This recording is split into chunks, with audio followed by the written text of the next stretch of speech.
kaka miyo mokwongo e Kenya bedo jatend kidieny mar somo mar weche mag lony mag somo kod ndiko e mbalariany ma Nairobi.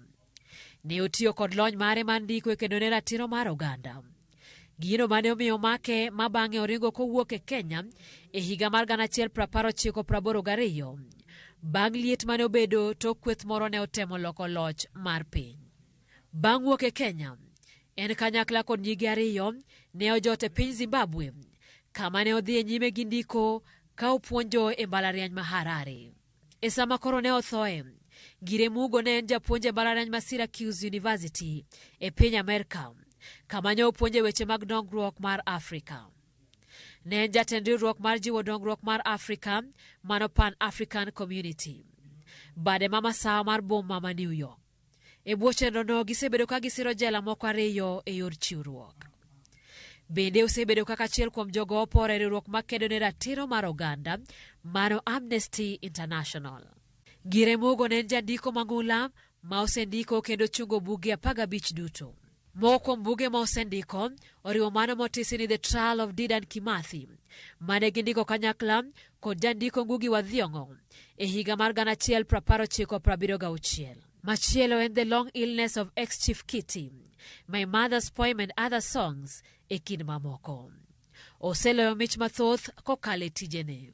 Neil Mazrui Lifetime Achievement Award 2022 is awarded to Professor Micere Mugo Gidhae in recognition of your extraordinary and outstanding contribution towards the promotion and protection of human rights and your outstanding role in the struggle for freedom of expression, democracy, and advancement of human rights. Mich goriwo mar dhiale kaka miyo mose kedo ne Afrika kendo nyiso kit telo makare. Mich mamoko ma oloyo kokale lony mar ndiko gin kaka the Royal African Society Lifetime Achievement, the Flora Nwapa Award e kind mamoko.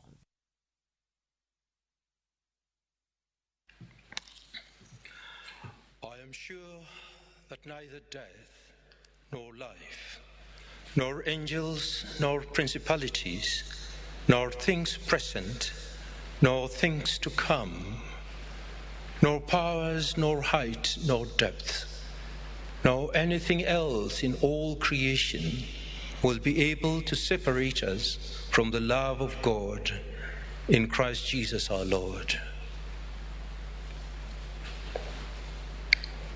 Let us all rise and sing hymn, It Is Well With My Soul. This was Micere's favorite hymn. She sang many times over.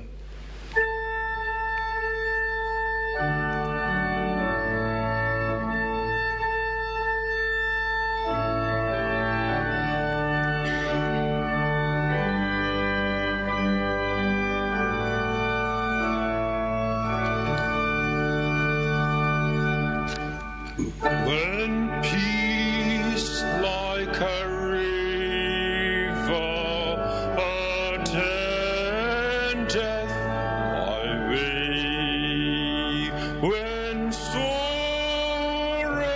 like sea billows roll,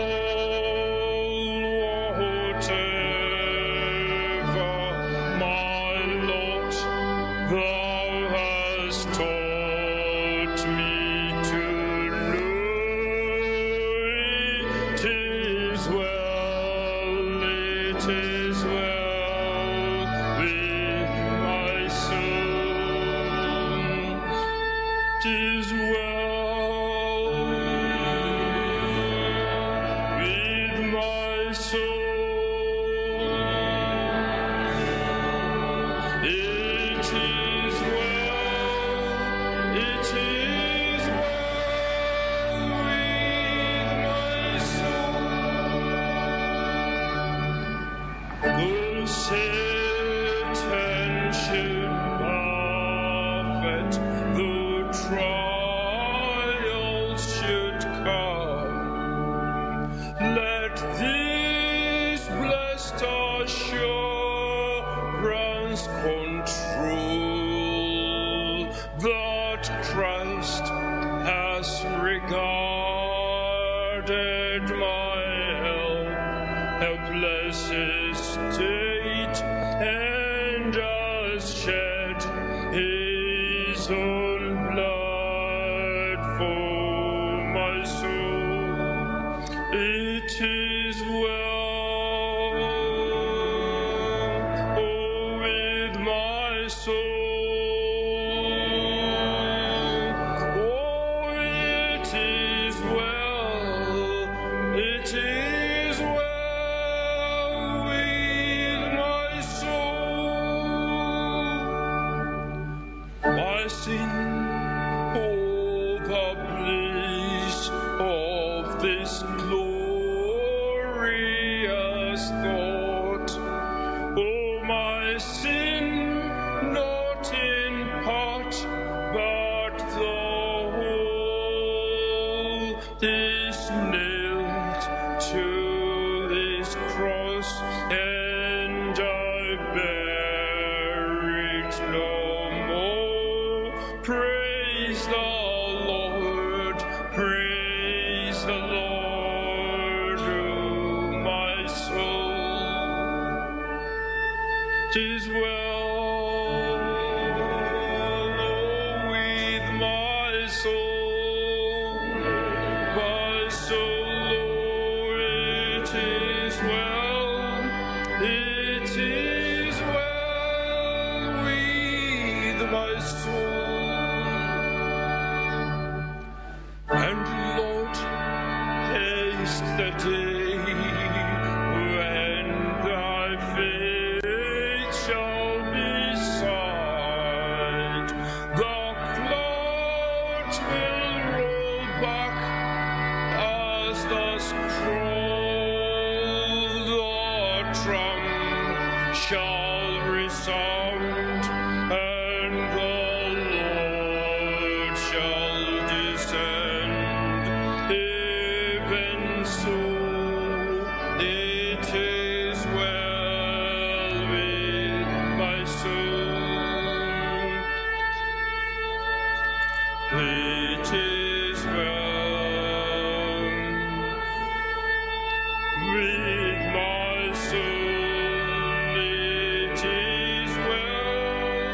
It is well with my soul. While we are still standing, will we have the psalm read to us?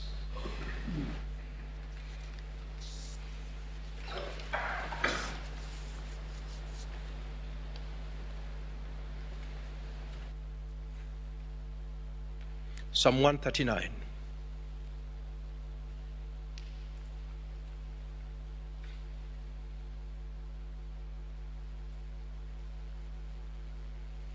Psalm 139. Search me, O God, and know my heart. O Lord, you have searched me and known me. You know me when I sit down, when I rise up. You discern my thoughts from afar. You search out my path and my lying down, and are acquainted with all my ways. Even before a word is on my tongue, behold, O Lord, you know it all together. You hem me in, behind and before, and lay your hand upon me. Such knowledge is too wonderful for me. It is high, I cannot attain it. Where shall I go from your spirit?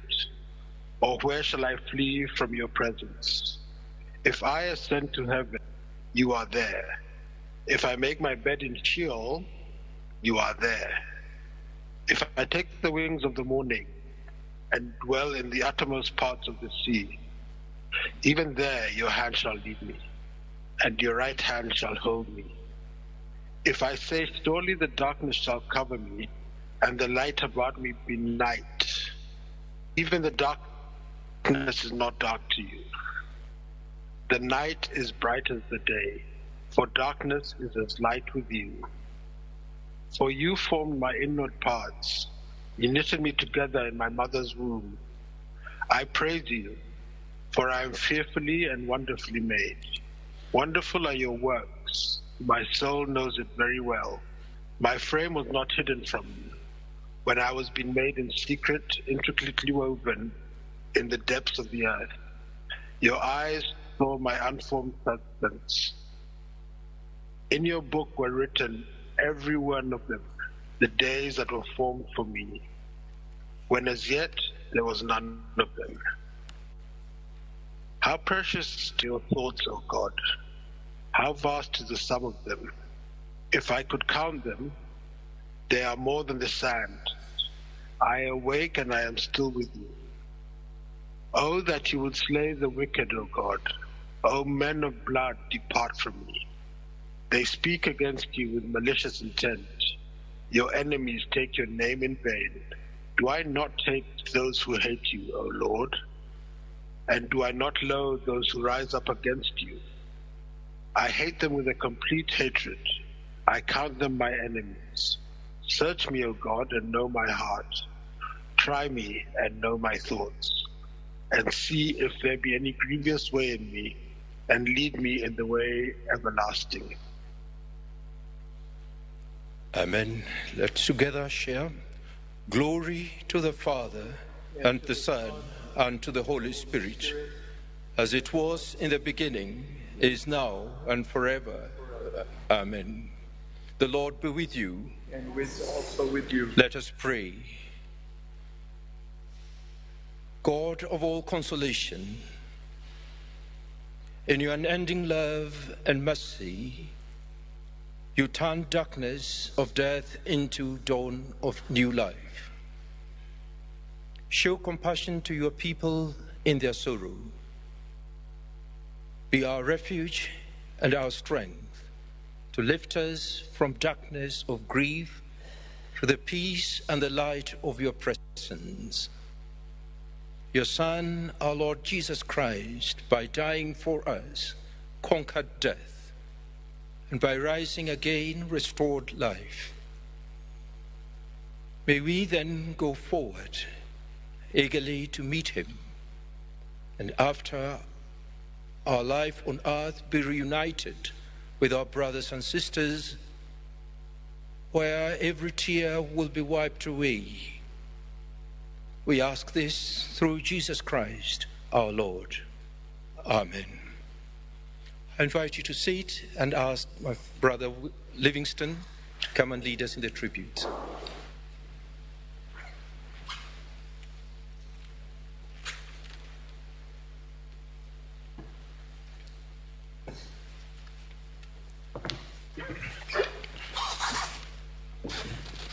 Good morning. We will have a series of tributes, and we ask that all speakers come up to the front so that when you're announced, you can come to the stage and speak. We will start off with 2 tributes led by Micere Mugo's eldest sister, Dr. Eunice Moringo-Kiareni. We will skip the second tribute by Mumbi Mugo on behalf of the Mugo family. Unfortunately, she could not make it in last night due to bad weather. Her flight was cancelled. We will immediately follow with the tribute on behalf of the Githai family from Nana Marakia. Those will be our first 3 tributes, and I'll introduce the next set after these. Dr. Moringo.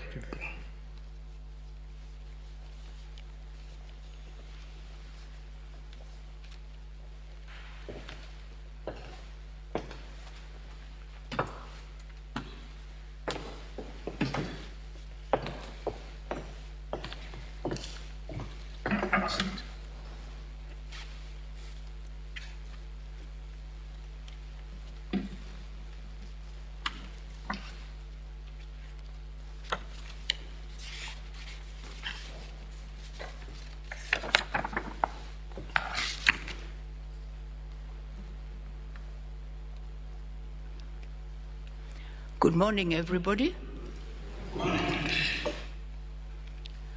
I stand here to pay tribute to my dear sister, Micere Mugo. I would like, first of all, to start by thanking God for the life which she gave to our sister. Most of you have heard about the history of our family. We're children, we were 10 children, 7 girls and 3 brothers. I was the eldest, and therefore, on many occasions, I had the pleasure or the privilege of playing sometimes my mother's role, and therefore with my siblings, I did on a few occasions when it was necessary to give them some disciplinarian talk or just to keep them in order. Micere was our third born. We all have heard it from different tributes that each one of us knew her in different ways and at different circumstances, and therefore we all have a story to tell. I'll therefore tell mine as briefly as I can, because given the time which is in my hand, is very, very short time to be able to cover what this great lady was and who she was to me. Even in very early days of her life, Jory, as we fondly called her, we didn't call her Micere, we called her Jory, she demonstrated excellent leadership qualities. She had confidence, she had courage, and some of the things which she did stood out that a girl of her age was above what she was and what she was doing. We all loved her for many reasons. She was always very helpful to us. Even though she was younger than me, she was always very, very protective of us, and she fought many battles for us in many, many times. As she grew up, I watched her, and she was a real role model to me, even as an older sister. Again, she was supportive. She had a spirit of fighting for her rights. She was full of love and full of compassion. If one wronged her, you will have to be very careful, because she will follow you until you say the reason why you said what you said or you did what you said.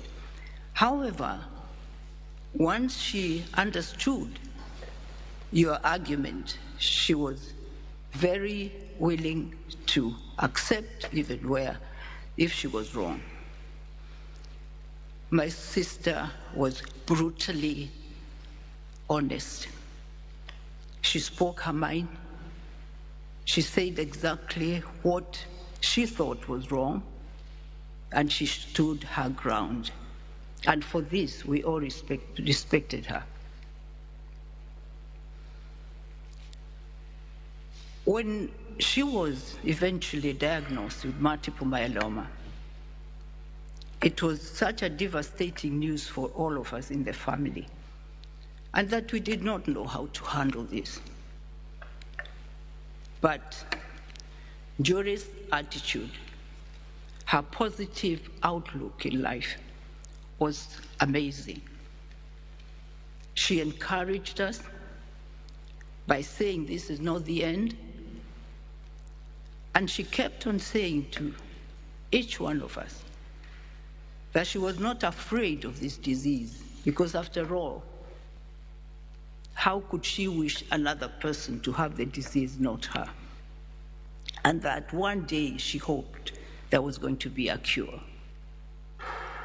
A woman of very deep faith and hope for humanity.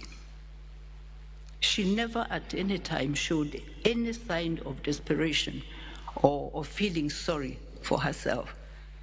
And this, of course, too, as she encouraged the family, and we were able to share her pains, her worries, her concerns, without too much fuss.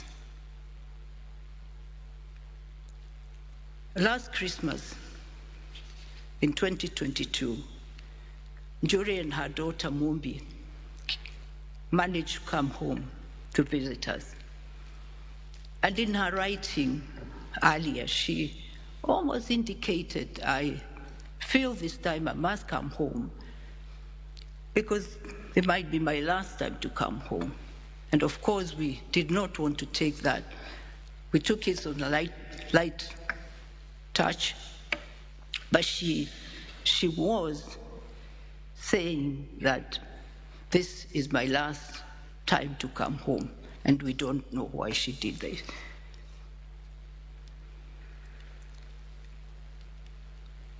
During this time, we decided to hold a party for her, the family, and we had members of the family surrounding her.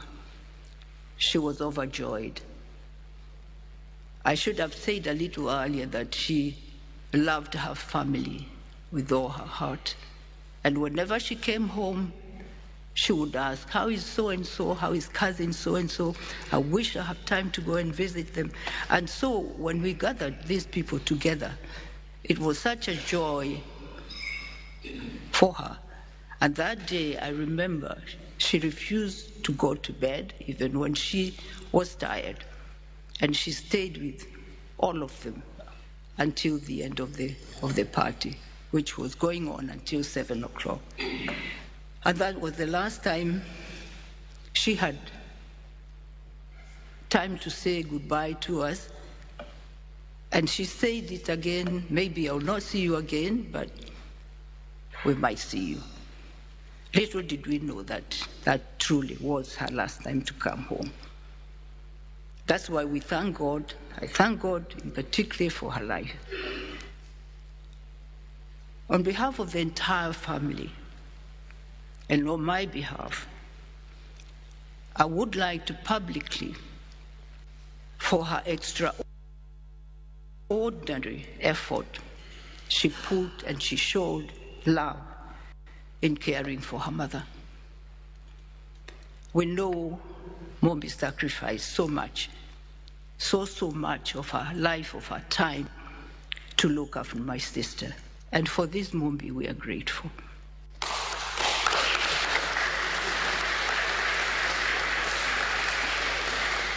We realize that not many mothers or even parents have that advantage or have that privilege of having a child like you. And I want to let you know that my entire family and the extended family of the Githai family, and to say it publicly that we salute you and we wish you all the very best and God's blessings for your future.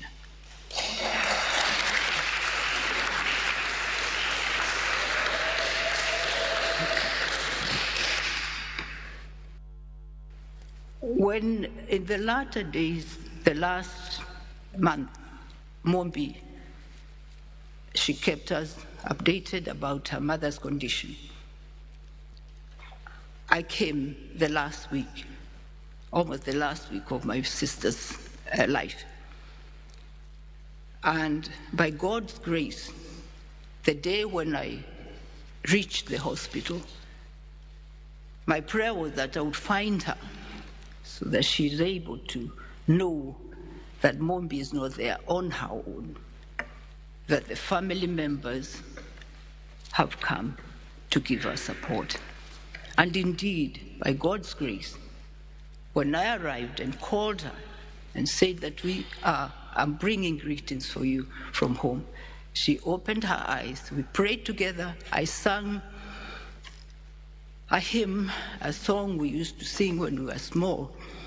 And I knew my sister heard me and she appreciated. It was painful to see her go. Mumbi was there that morning, and we thank God that God gave us a chance to be with her throughout that time.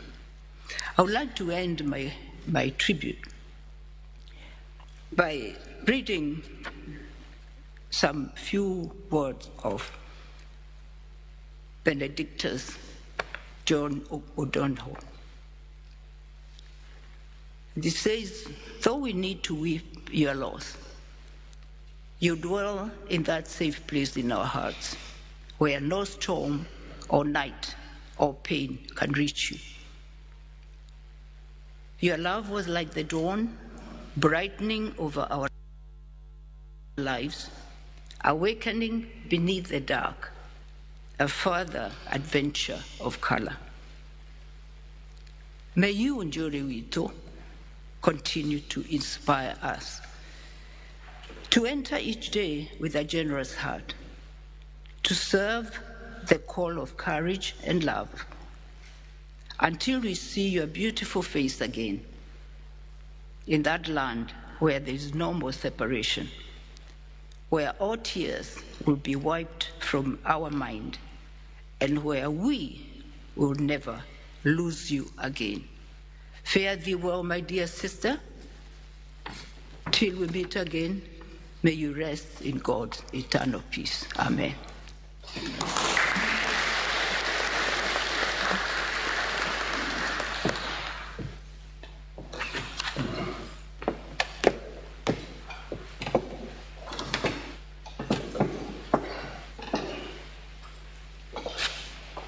A loving and farewell tribute to our dear Njuri from the Gidai family.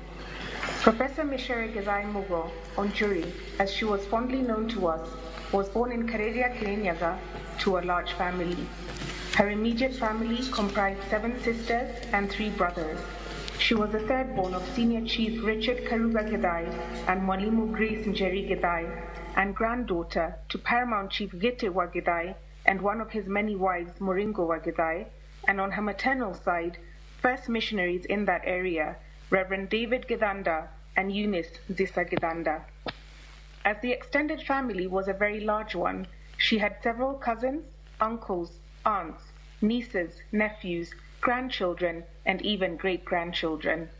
Our Njuri loved her relatives and had a special relationship with each one of us. Even in her very early years, she demonstrated the philosophy of Utu and Ubuntu. Whenever she came home to visit, she showed her love to members of her family by either looking them up or inquiring about them. One unique gift she always had was her ability to be a source of inspiration to young and elderly members of the family alike through her hard work and determination. Njuri held family values dear and very generously went out of her way to impart lessons to all, sometimes reprimanding us harshly, but lovingly, through her infamous emails. In her later years, Njuri showed courage and determination in fighting multiple myeloma, the monster, which she did bravely without complaining or feeling sorry for herself. In addition, her faith throughout her battle was notably unwavering. It is incredibly difficult to summarize who our Njuri was in a few words, as she left a distinct, indelible mark on each member of her family and had a unique relationship with each of us. We will miss her witty sense of humor, her warmth, and important teachings. We love you, Mommy, Maito, Shosho, Sister, Tata. Now rest with our ancestors in our Lord's loving arms until we meet again. Amen.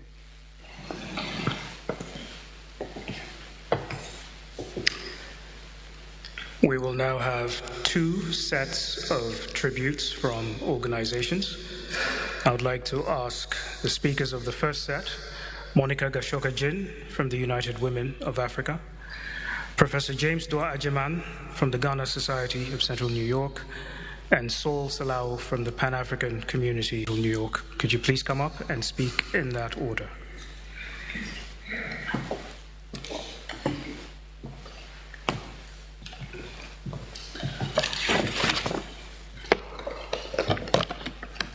Good morning, everyone.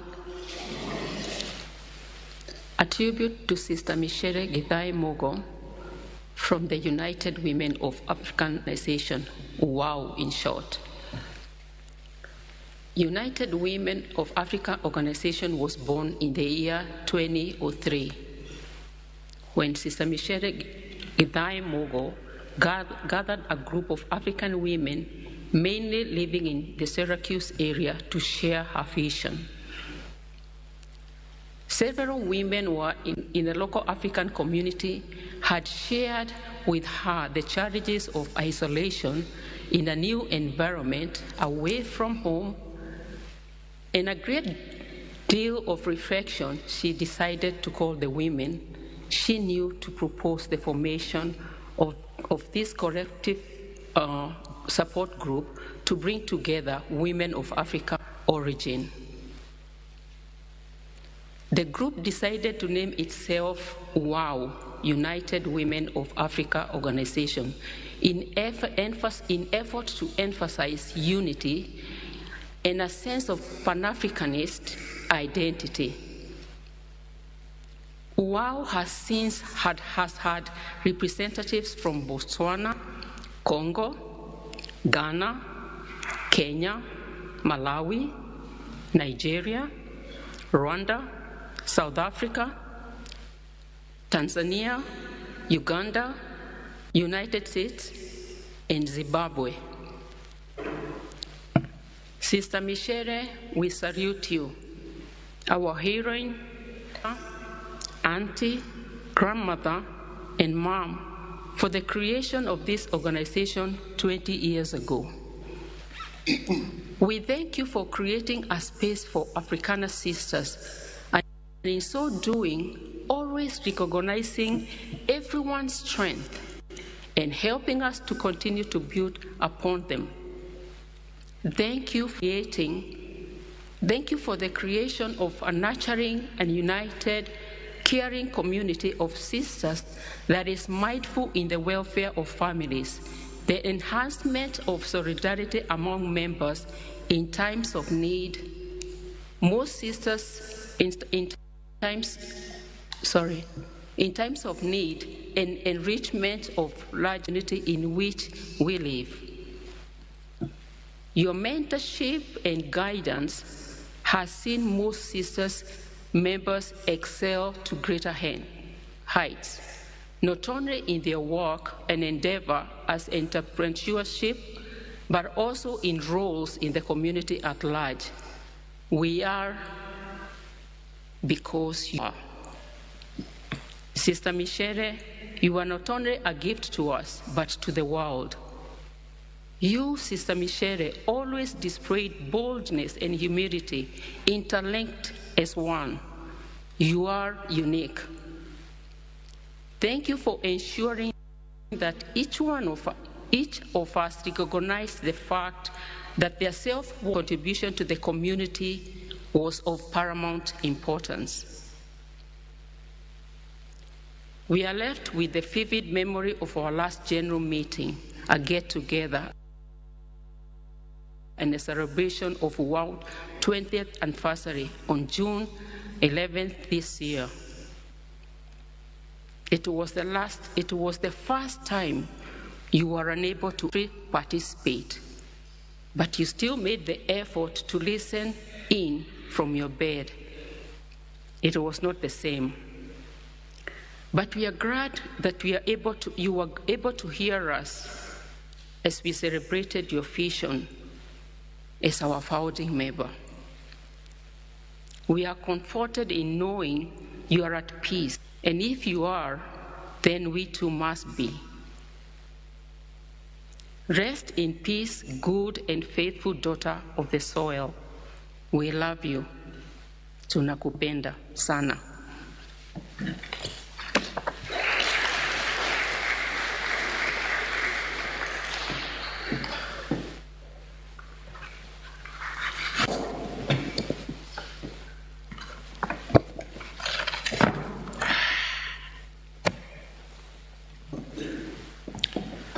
I stand before you this morning representing the Ghana Society of Central New York, delivering a message constructed by the community, with the principal architect of the message being our President Emeritus, Dr. Emmanuel Awia.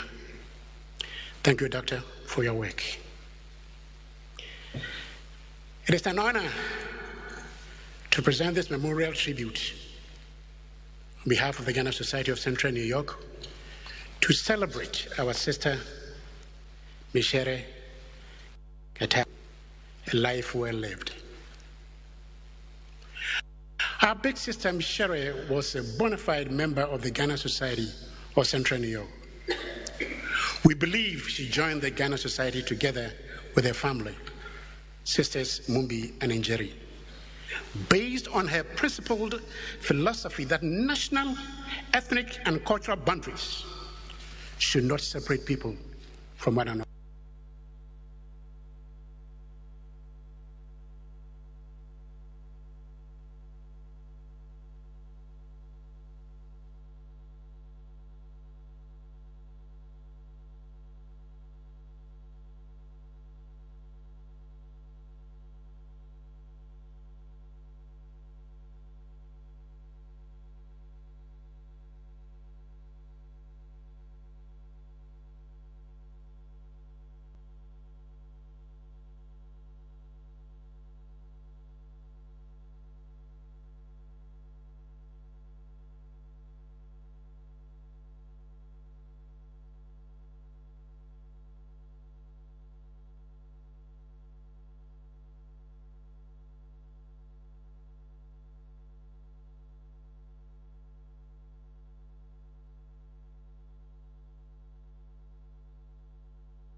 It seemed the boy's behavior.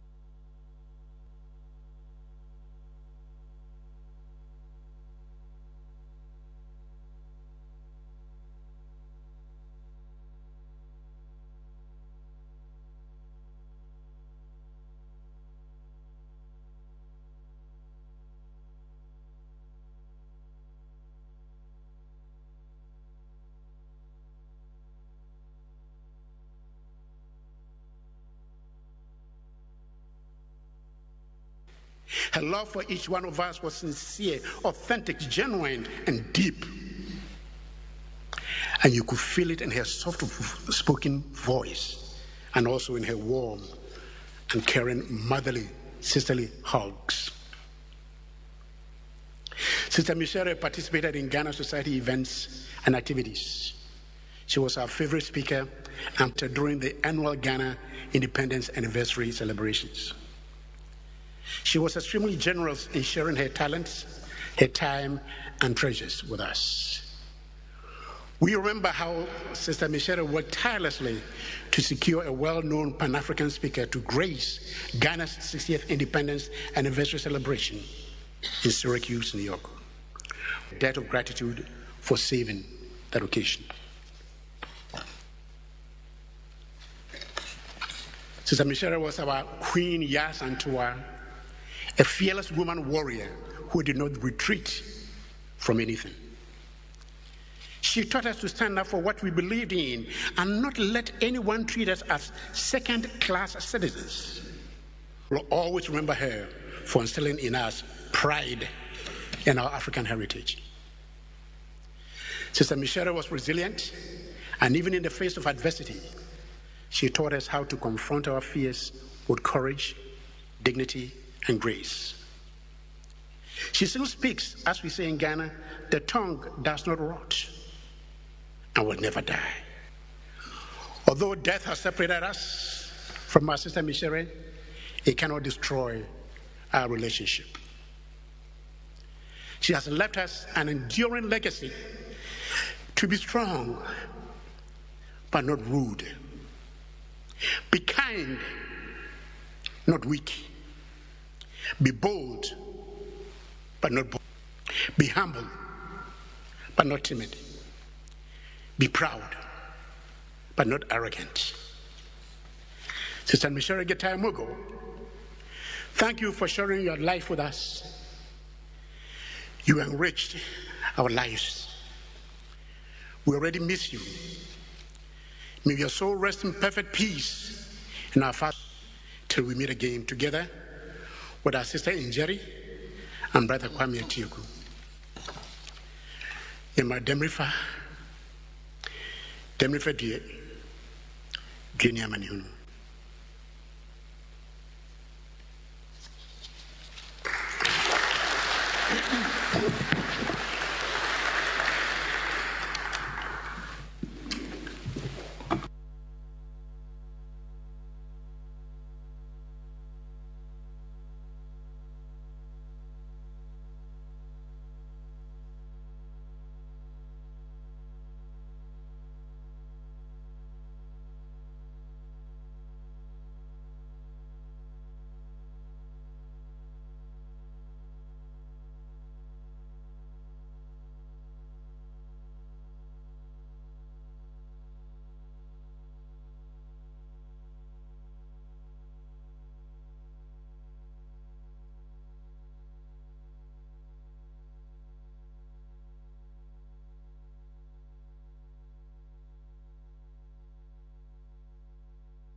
In 1994. The collective effort to ensure that his remains were returned to his family marked the running of the African dissident community in central New York, and Pacnic was born in that period. Sister Micere was the mother and pestle of bringing the different groups of African dissidents to the foundation of Pacnic and brought her decades of involvement in social struggles to the community. Together with brother Ibrahim Rubena, Kwame Oteko, Victor Atta, Emmanuel Awa, Farik Mohammed, Danny Sakodi Messer, and Sister Mumbi, among others, the collective solidarity in the moment of grief was turned into a vibrant organization platform. Pacnic, the Pan-African Community of Central New York, was formalized as an organization in 1995. Sister Micere became Pacnic's second president after 2 terms of brother Ibrahim Rubena. Pacnic stood beyond any national group and served the larger community with its signature activities during Black History Month, observation of Juneteenth, African Liberation Day, and African Unity Day. Pacnic, under the leadership of Sister Micere, stood in solidarity with the forces of peace and social justice, collaborating with the Syracuse Peace Council and other organizations that share the ideas of Pacnic to affirm the dignity of each person, every faith tradition, build racial and religious equity, create bridges of understanding among us. The events of Pacnic could always call on the cultural and artistic talents of Sister Micere, who many times regaled the community with call and response poetry with her cultural and artistic talents.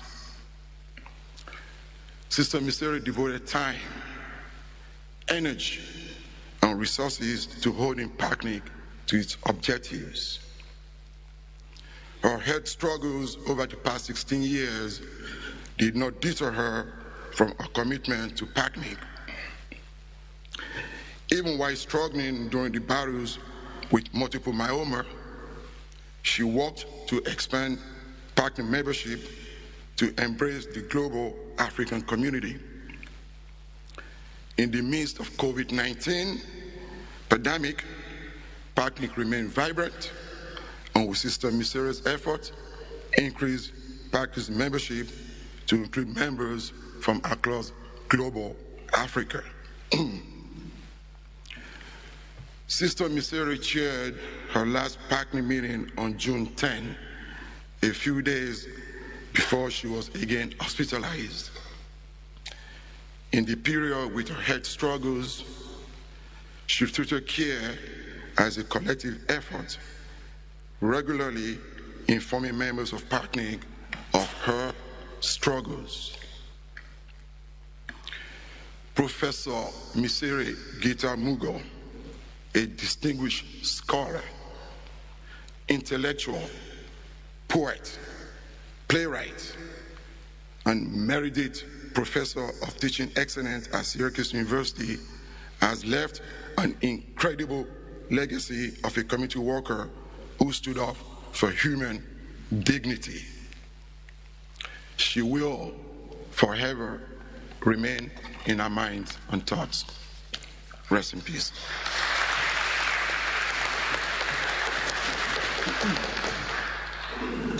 Thank you very much, Sister Monica. Thank you, Professor Dwajiman and Brother Saul, for those tributes. We will have our second and final tributes from organizations. These will begin with Andy Major, representing the Syracuse cultural workers. This will be followed by Dr. Eric Spinner, former Vice Chancellor and Provost of Syracuse University and current President of the University of Dayton in Ohio. And finally, on behalf of the Department of African American Studies at Syracuse, Professor Horace Campbell.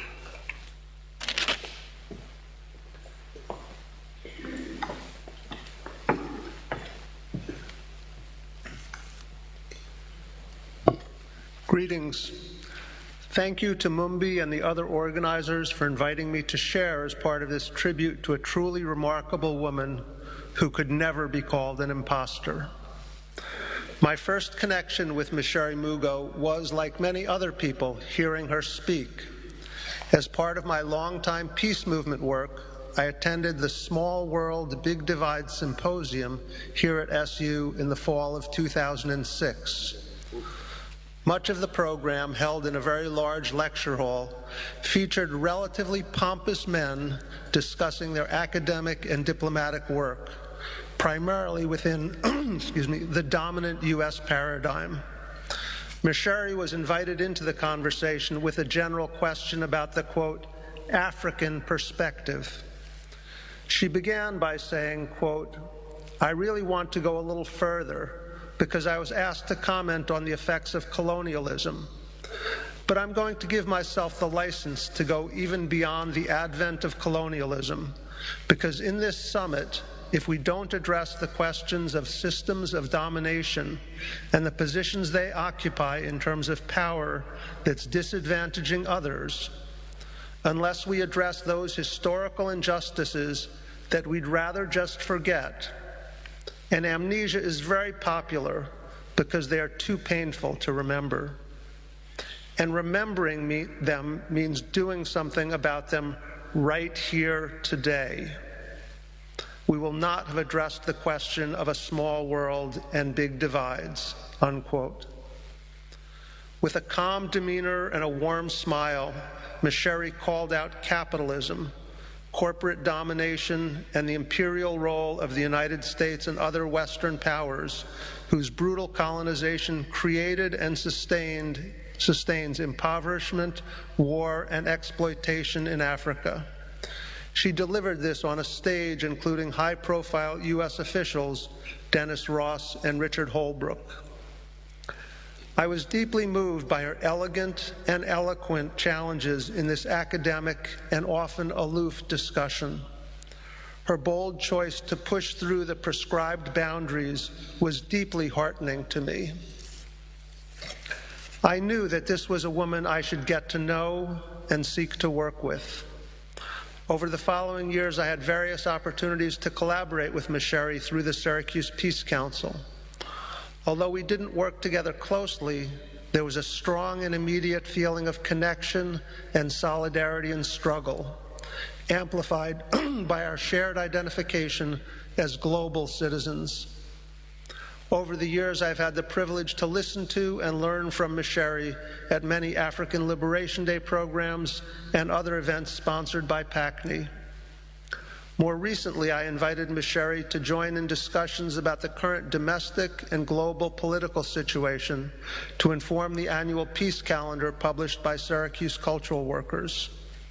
Micere graciously shared her deep insights both in meetings and via email, demonstrating her broad political analysis, always with a clear sense of optimism and joy in the struggle for justice. During our communications about organizing and activism, Micere regularly offered updates about her protracted battle with cancer. I felt fortunate for the glimpses she offered into these personal struggles and how they intersected with her political work. Since poetry was so important to Micere, and one of the many ways she inspired resistance, I want to share the concluding stanza of one of my favorite poems, The Low Road by feminist poet Marge Piercy. The beginning of the poem describes the tremendous power of repressive governments, and then the way that people coming together in solidarity can create countervailing forces. It concludes, "It goes one at a time. It starts when you care to act. It starts when you do it again after they say no. It starts when you say we and know who you mean, and each day you mean one more." Micere is certainly someone who contributed to not just there being one more person in that struggle, but to many, many more in that struggle. I have been personally enriched by my connection with Micere, and Syracuse University and the broader Central New York community have been blessed to learn from her personal grace, keen intellect, and warm spirit. Her departure leaves many gaping holes. In the coming months and years, I look forward to working with many of you to continue Micere's work of dismantling systems of oppression and creating a nurturing human community that brings joy and possibility to all people in our local and global communities. Micere Mugo presente.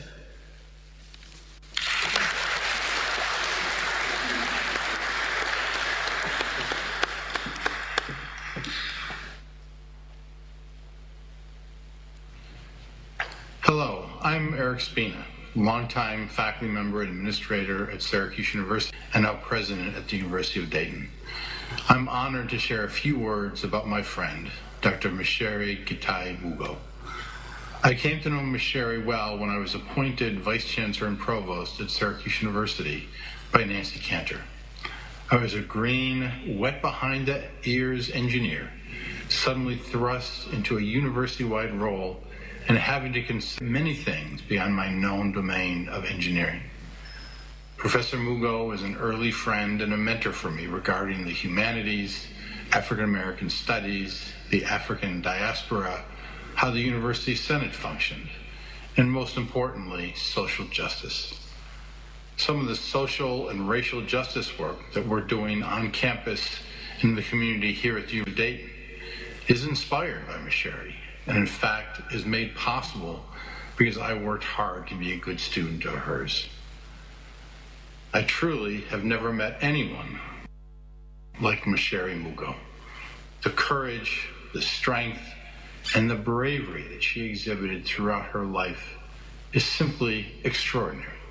Overcoming political oppression, being forced to live in exile from her beloved homeland, rising above the racial discrimination in the United States to become a full professor and a highly respected university leader, losing a beloved daughter way too young, and battling a set of difficult cancers successfully for many years, and never a wry and gentle sense of humor, and with grace as a constant. Yes, Dr. Micere Gitai Mugo was a warrior, a fierce warrior, but a warrior with grace and humility.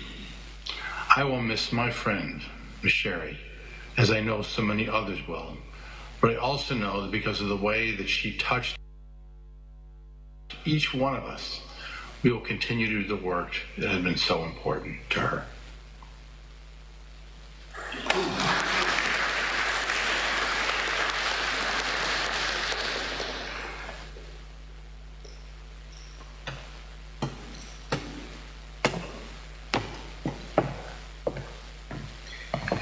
Good morning. The mortal remains of our sister and colleague lay before us today.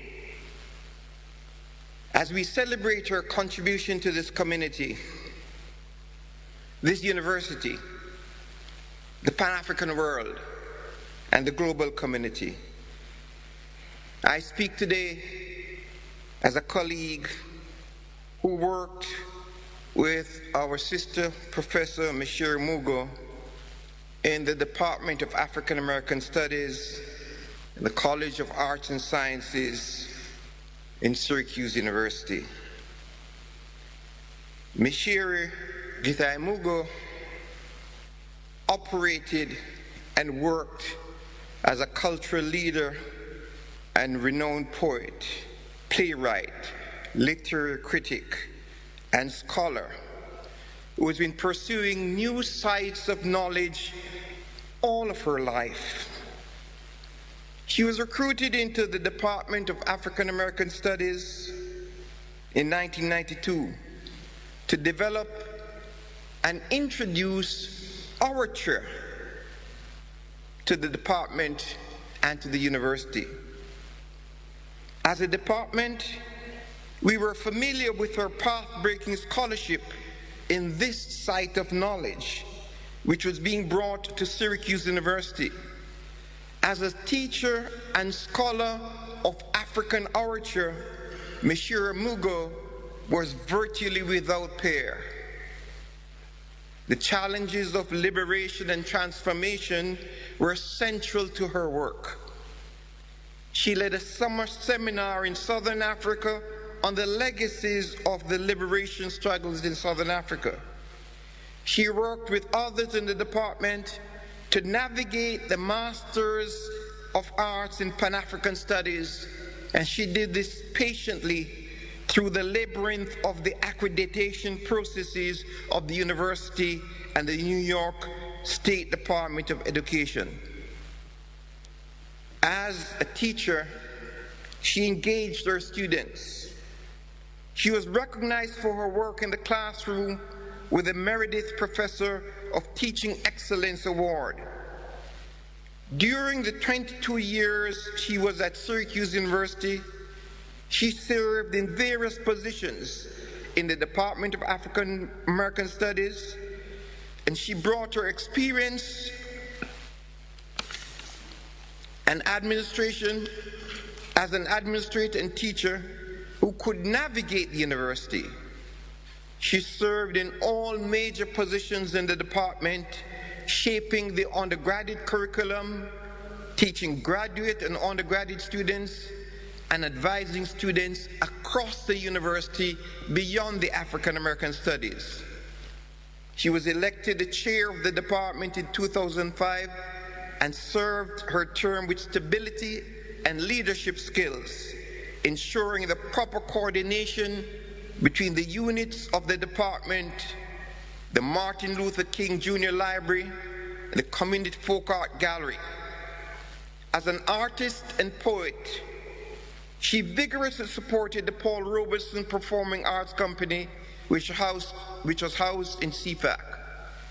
Professor Mugo also served as the director of the department's Graduate Studies program.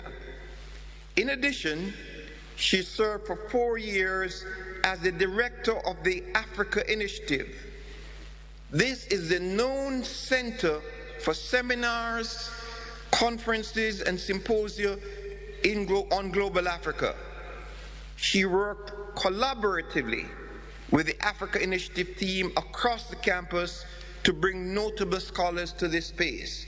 And last night you heard from 2 of those scholars. One was a Nobel Peace Prize winner, so that Syracuse University could never afford to have brought these persons to the university without her intervention.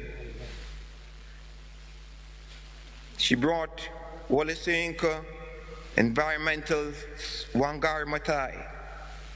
She served in the University Senate. She served, as you heard from Eric Spina, as an advisory person to keep the stability of this university together. Professor Githai Mugo retired from Syracuse University in 2015. While engaged as a teacher and administrator during her time in the Department of African Studies, she continued to be a productive scholar. She is the author of 6 books and 4 monographs, as well as the editor of 8 supplementary school readers and the Journal of Third World Perspective.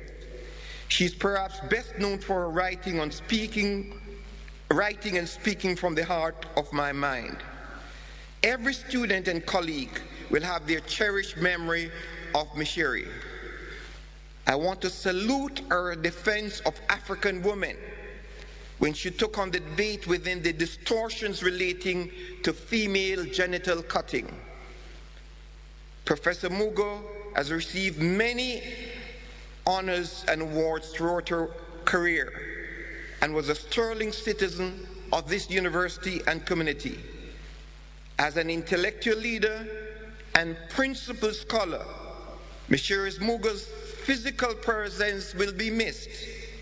She has left a rich tradition and trained hundreds of students who will carry on her principled fight to create a better world for humans.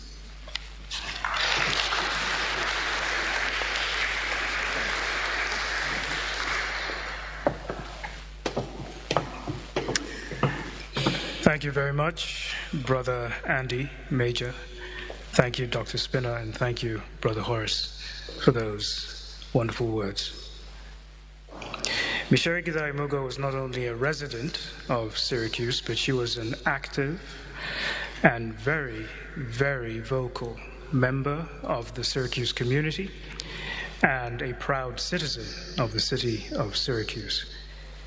We're honored to have amongst us today the Deputy Mayor of the city of Syracuse, who will now come and say a few words on behalf of the city.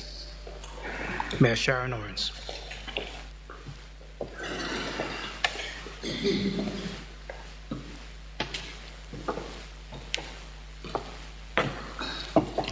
Good morning.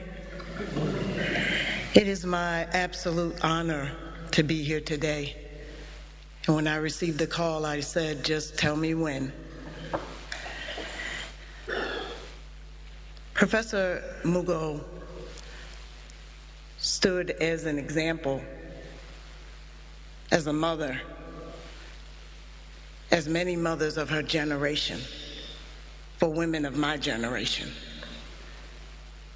She stood, whether she spoke or elegantly stood on her own, as a standard for me and so many other women, particularly of African descent,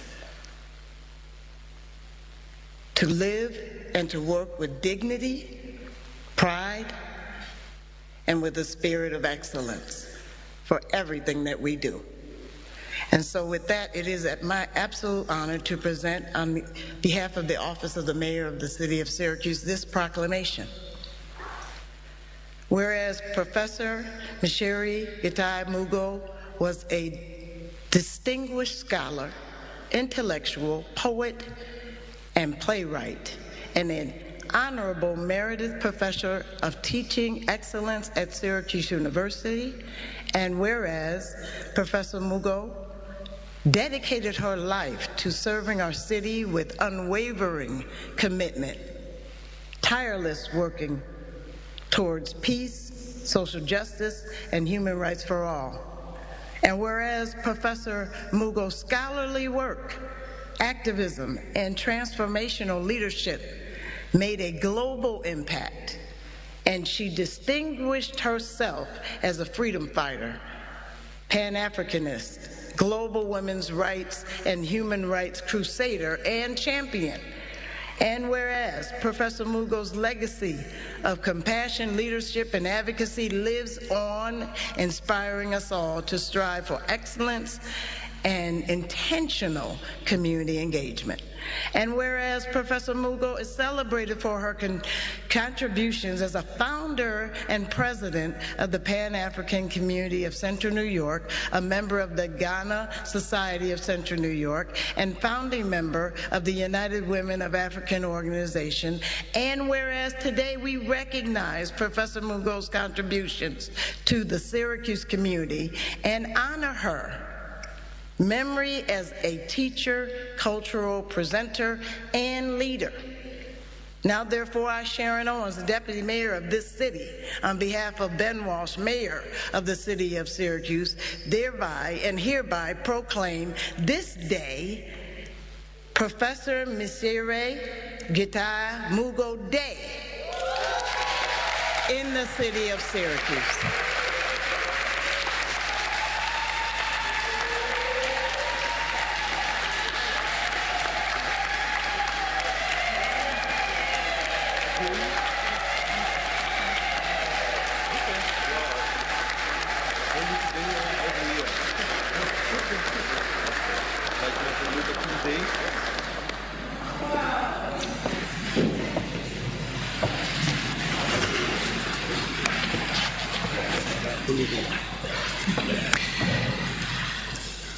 I think we can hear Micere Gitai Mugo saying, "This is just glorious."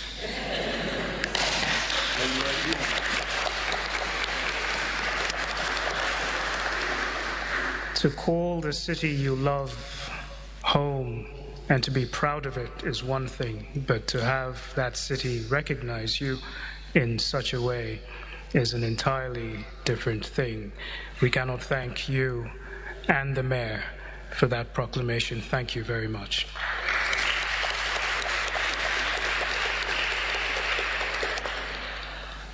Our final tribute is from Mumbiwa Mugo, who will speak on behalf of herself and her sister, Jerry Koi.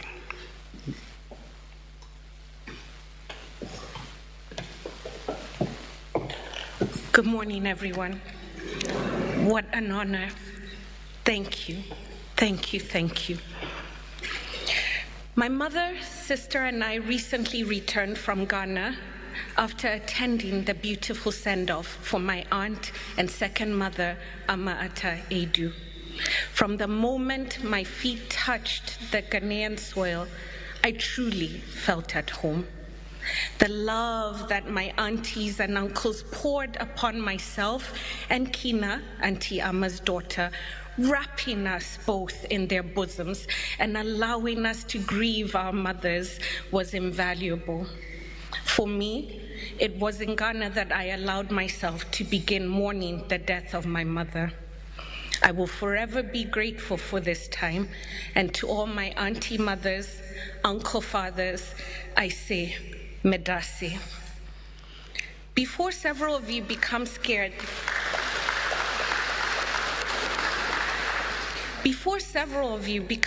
that I've truly lost my faculties, allow me to explain. Auntie Ama was one of the closest friends in my mother's life. In Auntie's tribute, I wrote of how she and Mummy co-parented my late sister Jerry Koi, Kina, and I when we lived in exile in Zimbabwe. From the moment I told Mummy about Auntie's death, she collapsed in my arms and never recovered. Auntie died on May 31st, 2023, and Mom exactly a month later on June 30th, 2023. Kina is convinced that her mother planned it all so that they could be together again, away from this painful world. In my mother's book of poetry, titled My Mother's Poem and Other Songs, she wrote about the day she called my maternal grandmother after my grandfather had died.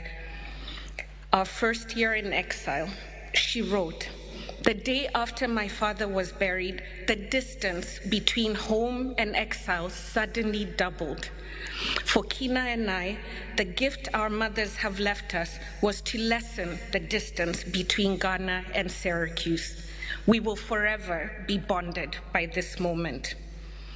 Now, In true Micere Mugo fashion, she could not leave it there.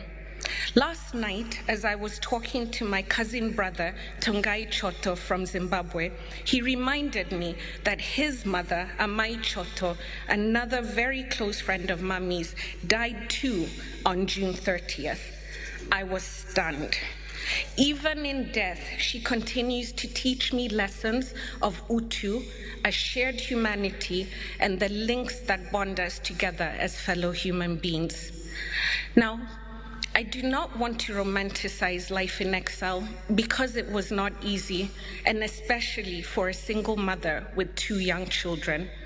Shortly before her passing, I had a conversation with my mother in which she expressed her guilt at having forced my sister and I into a life of exile with her. To this day, I am glad we had that conversation because I was able to thank my mother for the life that she gave us. She opened our world to thinking of ourselves beyond just being Kenyan. She taught us the essence of finding a home where we are, and it is because of these lessons that I find myself now with family here in Syracuse, Ghana, Malawi, Mozambique, Nigeria, Senegal, South Africa, Uganda, the United Kingdom, the United States, and the list goes on and on. This woman who did everything to make sure that my sister and I had a fair chance in life ended up giving us a life that few children are fortunate enough to have. On behalf of my sister, Njeri Koi, and I would like to express humble love and gratitude to you all for having come to celebrate my mother's life this weekend. Many have thanked me for sharing my mother with the world. My response remains the same. I was not worthy to be Micere Mugo's daughter, but I will live the remainder of my life ensuring that I continue to share her with the world so that every new baby that is born in this world will one day know about this great hero and the lasting imprint she left on this earth. Remaining true to my mother and my sister's names, the ones who travel will be joining me on my trip to Kenya next week, where they will help me share their love, light, and bright blessings and their quest in the tireless pursuit of Utu. Thank you very much.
Rest in peace, my sister.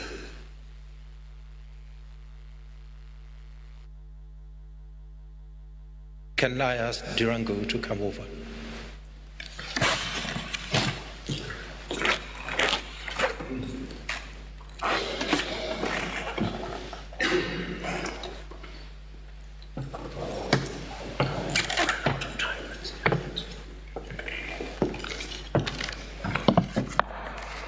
Good morning.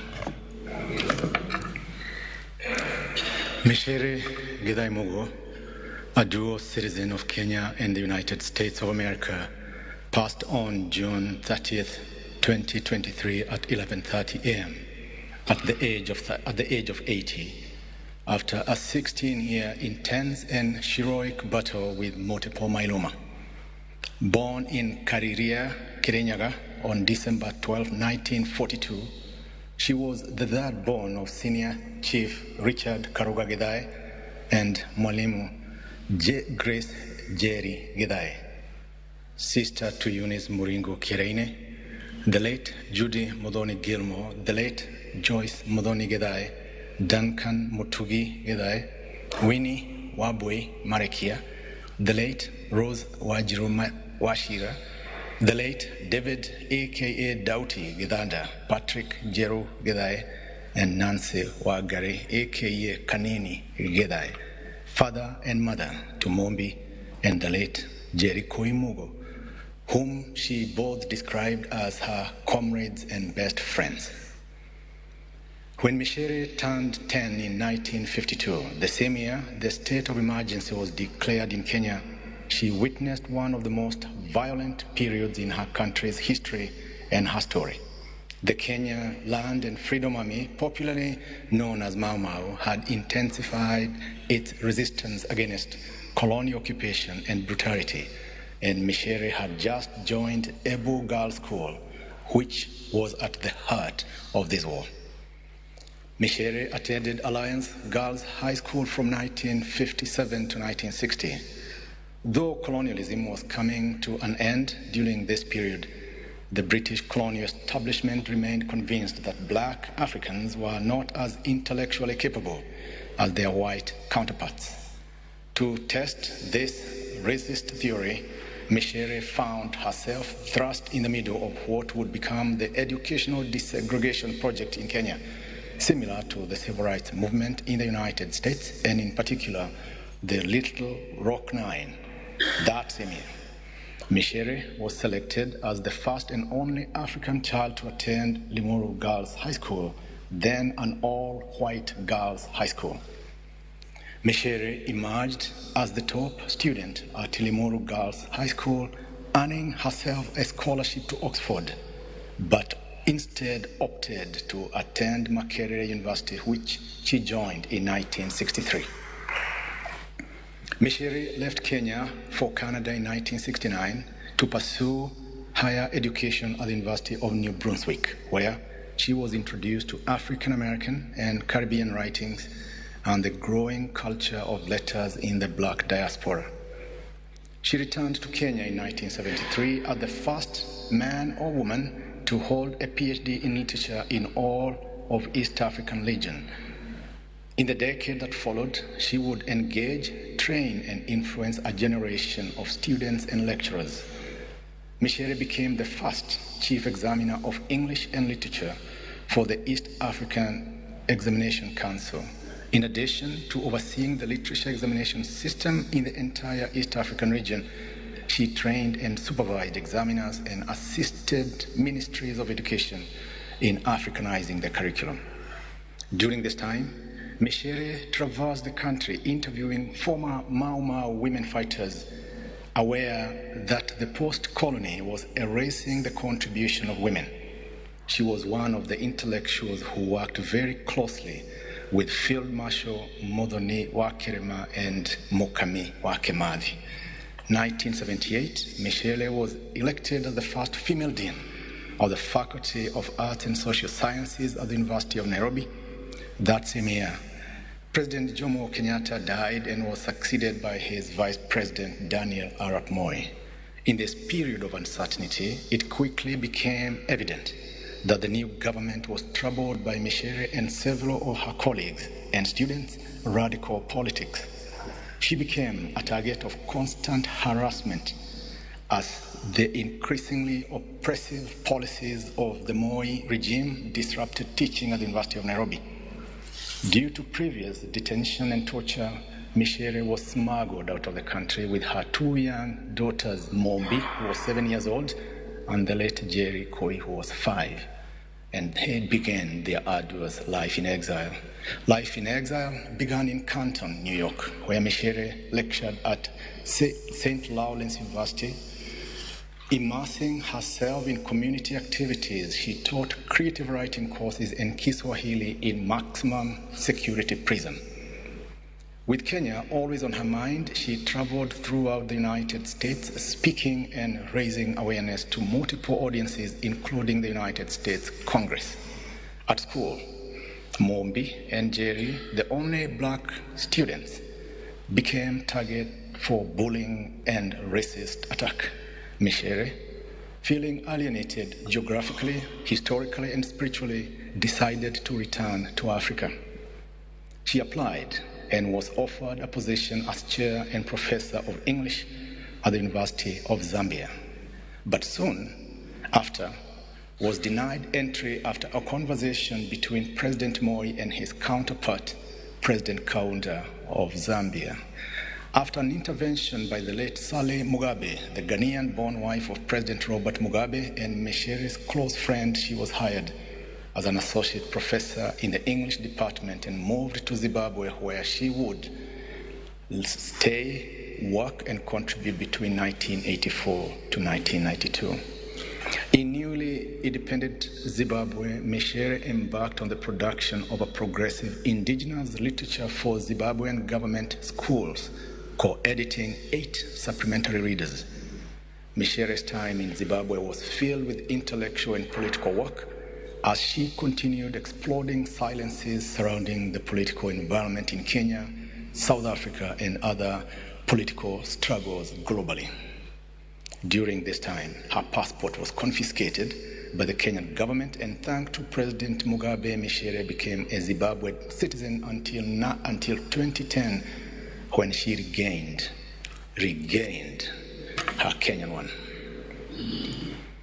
Micere returned to North America as a visiting professor at the Africana Studies and Research Center at Cornell University in 1992, and later joined the Department of African American Studies at Syracuse University in 1993, where she served for 22 years until her retirement as emeritus professor in 2015. Her nurturing spirit and indomitable will touched communities and institutions worldwide, resulting in numerous awards, including a Lifetime Achievement Award from the Human Rights Defenders, the Defenders Coalition, and the Embassy of Sweden in Kenya in 2022, a Lifetime Achievement in African Literature Award from the Royal African Society in 2021, a Doctor of Letters honorary degree from the University of Nairobi in 2020, the Elder of the Burning Spear Medal from the Government of Kenya in 2013, the Flora Nwapa Award for Literary Work that transcends culture, boundary, and perception from the African Literature Association in 2013, the Mwalimu Julius Nyerere Distinguished Lecturer Award from the University of Dar es Salaam in 2012, an Award of Excellence in Master Level Teaching from the College of Arts and Studies Program of Syracuse University in 2010, the Central New York Women of Distinction Award honoring her for her contribution to the Syracuse community in 2008, the Distinguished Africanist Award from the New York African Studies Association in 2007, and the East African Standard Century publication of 2002 cited her as among the top 100 individuals who influenced Kenya during the 20th century. As has been the case in Zimbabwe, Micere set out to create communities in Syracuse, beginning by co-founding the Pan-African Community of Central New York in 1994, whose mission is to engage in fostering the unity of people of African origin in Central New York and beyond. through activities that promote understanding among all global communities, especially those who suffer from oppressive structures and systems. In 2003, she went on to establish the United Women of Africa organization after several women in the local African community shared with her the challenges of isolation in a new environment away from home. And since the inception of this organization, there have been representation from different African countries: Botswana, Congo, Ghana, Kenya, Malawi, Nigeria, Rwanda, South Africa, Tanzania, Uganda, and the United States and Zimbabwe. The onion structure theory, which Micere developed, captures a worldview where the existence of the individual, the collective group, and the world around them are inextricably intertwined and exist as shared humanity. It was the core of the Utu and Ubuntu philosophy which she embodied, which transcended parochialism, classism, patriarchy, sexism, heterosexualism, and all other kind of confining isms. Mwalimu Micere Githai Mugo, our shujaa, our heroine, travel on in dignity and peace to join your ancestors, the spirit world, and your maker. Travel well, Mwalimu. Ashe, afya, moyo. Rest in peace.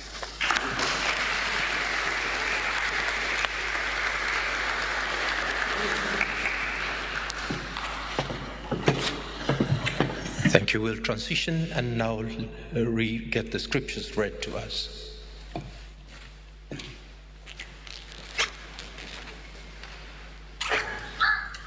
Greetings, peace, love, and light. My name is Awanjiro Githongori, niece to our beloved matriarch, Micere Githai Mugo. Now my reading will be taken from the book of Exodus, chapter 2, verse 1 to 10. The birth of Moses. Now, a man of the tribe of Levi married a Levite woman, and she became pregnant and gave birth to a son. When she saw that he was a fine child, she hid him for 3 months. But when she could hide him no longer, she got a papyrus basket for him and coated it with tar and pitch. Then she placed the child in it and put it among the reeds along the bank of the Nile. His sister stood at a distance to see what would happen to him. Then Pharaoh's daughter went down to the Nile to bathe, and her attendants were walking along the riverbank. She saw the basket among the reeds and sent her female slave to get it. She opened it and saw the baby. He was crying, and she felt sorry for him. "This is one of the Hebrew babies," she said. Then his sister asked Pharaoh's daughter, "Shall I go and get one of the Hebrew women to nurse the baby for you?" "Yes, go," she answered. So the girl went and got the baby's mother. Pharaoh's daughter said to her, "Take this baby and nurse him for me. I will pay you." So the woman took the baby and nursed him.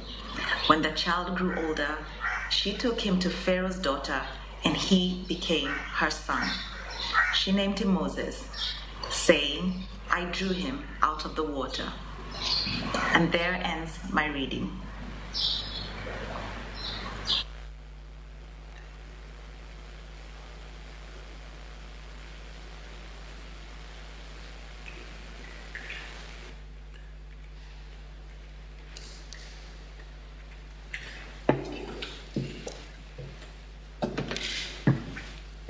Good morning. The second reading is from 1 Corinthians chapter 15, verses 51 to 58. Listen, I tell you a mystery. We will not all sleep, but we will be all changed in a flash, in the twinkling of an eye, at the last trumpet. For the trumpet will sound, the dead will be raised, imperishable, and we will all be changed. For the perishable must clothe itself with the imperishable, and the mortal with immortality. When the perishable has been clothed with the imperishable, and the mortal with immortality, then the saying that is written will come true. Death has been swallowed up in victory. Where, O death, is your victory? Where, O death, is your sting?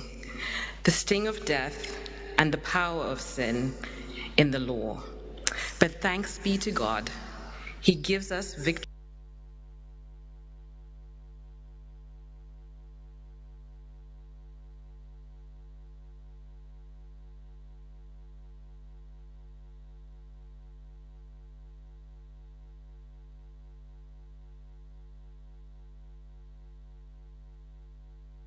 In vain.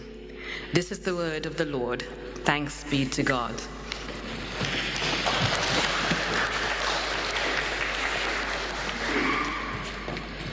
I invite you now to rise so that we could sing before we hear the sermon.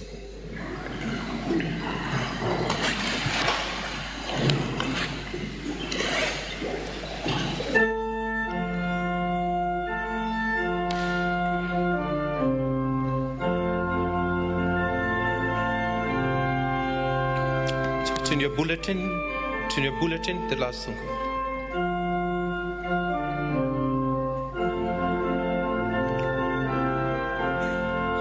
Oh, swing low, sweet chariot, coming forth to carry me home. Swing low, sweet chariot, coming forth to carry me home. I looked over Jordan, and what did I see? Coming forth to carry me home. Oh, a band of angels coming after me, coming forth to carry me home. Swing low, sweet chariot, coming forth to carry me home. Swing low, sweet chariot, coming forth to carry me home. If you get there before I do, coming forth to carry me home. Tell all my friends I'm coming too, coming forth to carry me home. Swing low, sweet chariot, coming forth to carry me home. Swing low, sweet chariot, coming forth to carry me home. Swing low, sweet chariot, coming forth to carry me home. Swing low, sweet chariot, coming forth to carry me home.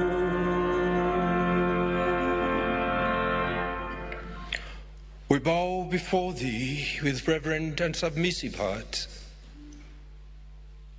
Speak to us afresh thy precious promises, that through patience and comfort of scriptures we may have hope and we may be lifted out of our darkness and distress into the light and peace of your presence. This we ask through Jesus Christ our Lord. Amen. Please be seated.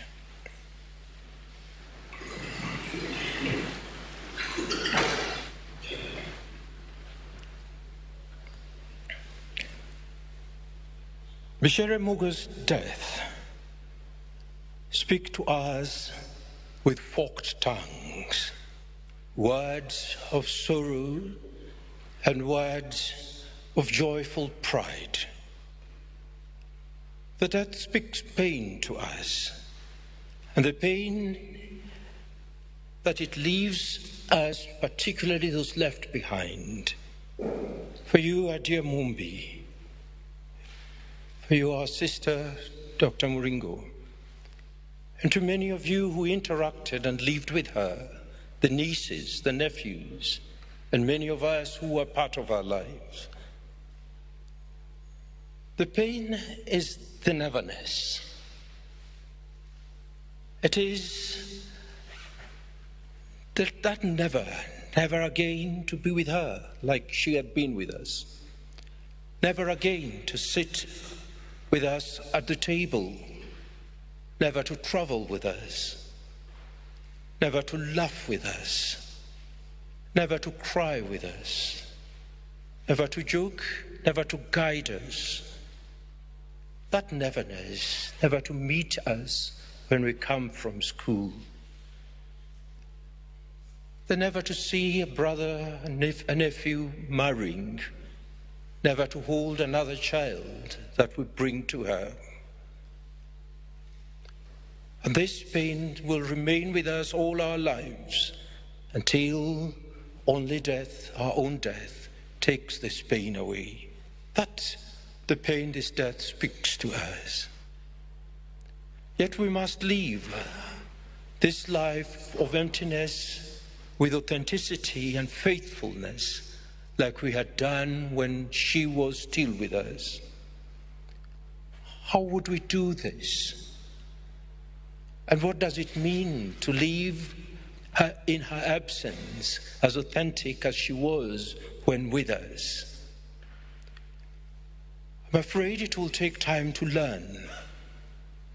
It means we will learn not to forget her. It means we will speak about her often. It will mean we will remember her. Remember and not forget. We are to hold that past in remembrance and not to let it slide away. Since our sister was such a gift to us, surely we are to hold things we did together dear and resist amnesia and renounce the oblivion that this life would slide into. So we'll surround ourselves with her things, her books, her poems, her clothes, the things, her garden, things she cherished. But these are just things. But how about living up her calling, what she embraced as a calling of her life? I found this the most profound thing that we would do in remembrance, really, of her. In her memorial, I want to parallel Mwalimu Micere's life with another poet, another prophet, Miriam, in the Bible, which is why the book of Exodus, the passage of Exodus read for us, was significant. In the story of Exodus, we see the biblical narrative that is always known to us. For the African American people, this was a rallying call. The time will come when we'll leave Egypt. For many, it's been that call of Moses and Pharaoh and the men in scriptures. But I'm borrowing today Mwalimu Micere's spectacles to look at this story of Exodus from a feminist perspective. How is it possible? These are things that kept many of them from the scripture and the church. But she helped us begin to see there is another way of reading scriptures and living this Christian life in respect to feminism and others. The Bible narratives are meant to be read and understood at different levels. It's true, Moses, Pharaoh, and others is one level of understanding. But one needs to look deeper to begin to see the nuances that the feminists are playing a great role in Exodus that had been hidden from us. The story of Miriam portrays this very well, and I picked that to look at it through that lens, to look at our dear sister's life. I'm looking at 3 areas. One, Miriam at the riverbank in Exodus chapter 2, Miriam at the seashore in Exodus 15, and Miriam in the wilderness in Numbers chapter 12 and verse 2. But how does this parallel with the life of our sister? Miriam, for instance, is first plunged into activism by her mother. Jochebed gives birth to a son, and she sees the baby beautiful, and she resists and not ready to yield this body, this son, to Pharaoh to kill like all other boys have been killed. She devises something that would be risky and makes a basket of reeds and places the child in it and pushes the child into the reeds and asks the little sister, 8 or 10, to take care of her brother. The text we read said Miriam stood at a distance. But feminist scholars have looked and said, have pointed to us and said, we need to read this thing differently. The verb that was said standing at a distance could have 2 different meanings. One is to take one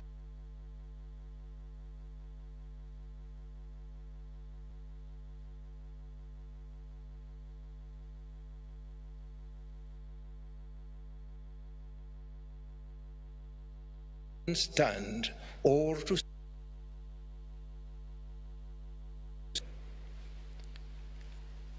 Micere talks of her life in her story. She was only 12 or 13.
Father had been jailed.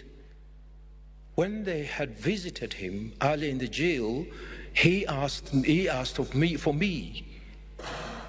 Apparently, my father had been accused of double dealing with the government and assisting the Mau Mau adherents by refusing to torture the villagers and their families to force them to confess the linkage with Mau Mau fighters. He has been sacked as a chief presiding over Mwea division. I remember speaking to my father from outside the Embu jail, separated by what seemed to be endless rows of barbed wires. His hands were shackled, and the 2 guards were on either side of him, plus more swarming around all over the place, armed to the teeth. I was scared to death. We had to shout our conversation through the rolls of wires. At first, I was just shocked and tongue-tied. But when the visit ended and the askaris escorted him back, I simply broke down into tears and cried for so long that my mother and auntie were still begging me to dry my eyes as I waved goodbye to them after they took me back to school. End of quote.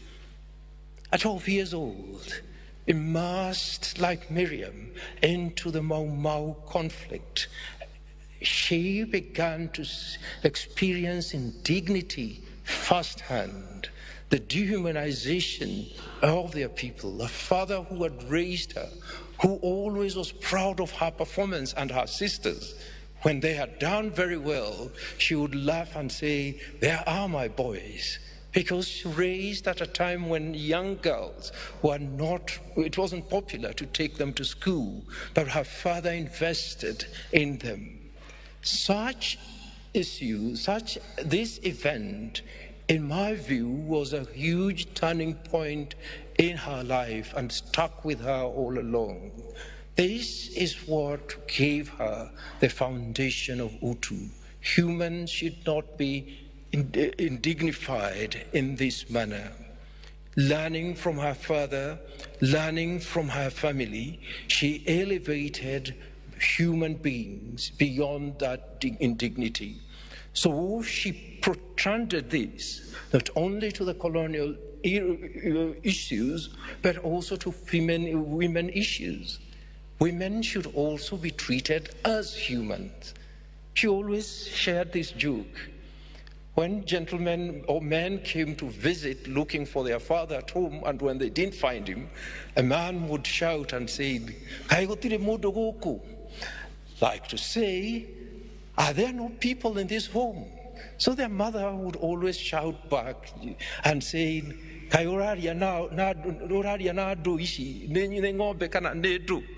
"Are you speaking to cows? Are you speaking to people? These are women, are also people." So she learned from very early age that putting women forward. This was her belief, and she borrowed this from Roderick, that feminism was to be aware of structures and systems of injustice that held women back and oppressed them, be they religion, be they culture, be they educational, be they traditional, and prepared to take action to unshackle them. It wasn't something different, it wasn't any ism, but seeing a fellow human being because of her sex, she was put on the periphery and dehumanized. So she said this was that liberation movement that she lived for. And she says, to be a feminist, for instance, for me is to be a mother of daughters. It is to be a daughter of my mother, to be more than a survivor, to be a creator, and to be a woman. She was proud of that.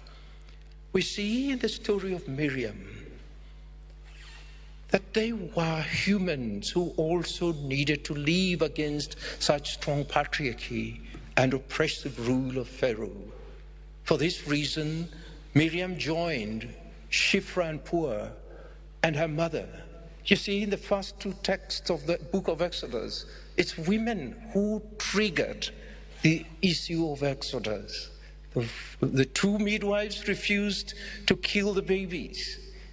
Jochebed refused to surrender her son, and is the Pharaoh's daughter, and all women rallying around to set what chapter 3 and the rest of the chapter picks up, the story of the Exodus. Without that, we have no foundation. This was the foundation of Utu that our sister learned and built her story in it. Then we meet Miriam in chapter 15 of Exodus. And this time, God has done something wonderful for them. They have crossed the Red Sea. They are on the other side. People are celebrating. They can't believe that Egypt and all its Pharaoh has been defeated. The enslaved people are now liberated. Miriam still took her stand. Moses started praising God in chapter 15, 1 to 20. Moses praises God, says how God is a man of warfare. God has defeated the chariot, the swords of Egypt, and he has become victorious. But when he's seated quietly, Miriam then takes a tambourine, verse 20 and 21. Miriam, the prophetess, the Bible says, the sister of Aaron, took tambourine in her hand and called all women and called everyone to start singing and dancing. And then she said these words, let's sing to the Lord. He has triumphed gloriously. The horse and his rider have been thrown into the sea. These are the first recorded words of scriptures, poetry. She changes from what men were saying, and women now began to sing, and everyone was singing. She included everyone into the prophecy, and she gave the shift from just God defeating and fighting to God releasing and siding with the enslaved and freeing them. We see in this text, she does something radical. A woman prophesying, but then not only her prophesying, making everybody else prophesy. What is orature? Literature had been, for many times, I think the first transition was literature was only English literature, Shakespeare's, those other things. The rest of us were not really literature. Then African writers started writing. Then it became African literature, only what was written. And then people moved on to oral literature. Let's document things that were orally communicated, then we make that literature. Can you begin to see the transformation happening in the East African universities? See Pew, see them transforming and saying should not only be what is written and what can be seen. Let's go to orature, let's perform. Let's go and see the performed literature. And that is what gave birth to orature, which became something she championed. Orature for her was seated in the heart of Ubuntu, the Utu. People, everyone has some level of knowledge that should be harnessed and should be used and should be gleaned. When I was doing my PhD, I had a problem. Because I was in religion, I was studying how Christianity entered our country. And I was already told there are certain sources I cannot quote because they were never written. I had to lean heavily on orature, and justified because Micere and others gone ahead of us had made this an authentic source of knowledge. I had to justify and say, I need this one is an authentic source of knowledge, so I must quote what our ancestors had said, what made that possible, and I'm glad they listened to me, all because of the pioneer work of people like Mwalimu Micere and others in this department. She was a poet, and a poet was a prophet. See how they shook Kenya by making that play, the Trial of Dedan Kimathi, and others, torturing those who listened and making everyone participate in it, taking learning out of the university to the market, to theaters, to high school, and making it possible for all to learn. This was Miriam, taking her tambourine and inviting everyone to sing. The scriptures record she was a prophet. Here lies a prophet of our times. She thinks she spoke. Read back her poetry. Read Taimajini. You begin to see the vision of a world where women and everyone is regarded for the value of their contribution. Finally, Miriam is in the wilderness. And this we read in Numbers chapter 12 and verse 2. This is the last part Miriam is mentioned. The context is Moses has married an Ethiopian, and everyone is not happy that this happened. And we must see this in the growing discontent of that time. Moses' leadership of the people had become more autocratic. He was forcing his way in everything. And unfortunately, complained of food, and God wasn't kind. God still killed some of them. And people complained of his leadership, but then they were never allowed to survive because of challenging Moses. So Miriam looks and sees the society disintegrating. And has the Lord only spoken to Moses? Has he not also spoken through us? And she was right. God had spoken through her, and she was an authentic prophet. But here, Moses had arrogated that old task to himself. What Miriam was asking for, behind many other prophets,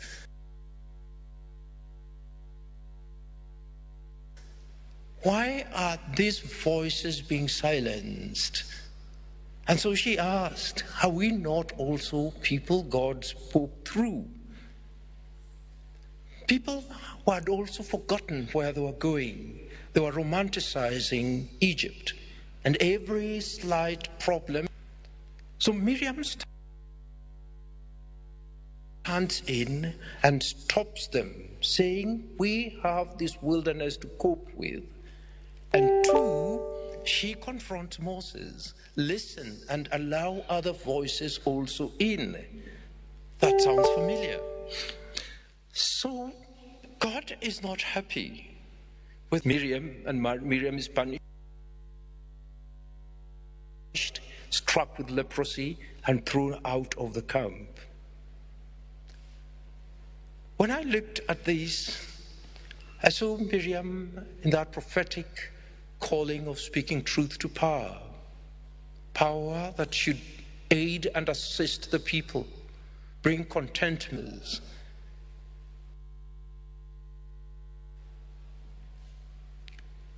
She stood and said, in a patriarchal Kenya of the 1970s, as professors only men who should be deans and others. She threw her heart in the ring, well, with people. The government did not like it. So the government started engineering and getting her intimidated, changed the results, and ordered her to withdraw her candidacy. But boldly she stood her ground and said she was elected and she will take that position, which she took from 1970. But things were getting water in the country. The government was getting too autocratic and was silencing professionals and academics who were speaking for their people at this point. So one way of silencing her was buying her out. And in her biography it's recorded, the government offered me land up there in Narumoro, over 50 acres. I was actually called to the minister's office to be given the gift from the president. While at the office, I told the minister, really appreciate it, but please,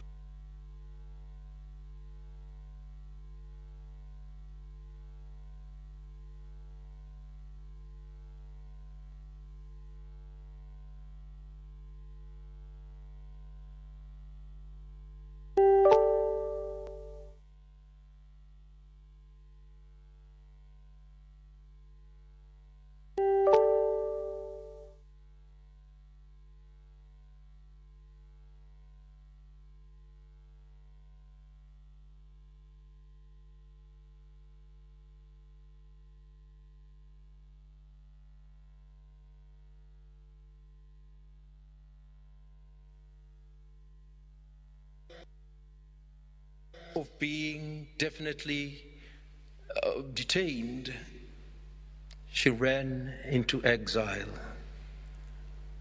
Speaking to students one day at Riera, she said, "If you have chosen the path of struggle, you must have courage to build a new home wherever that path leads.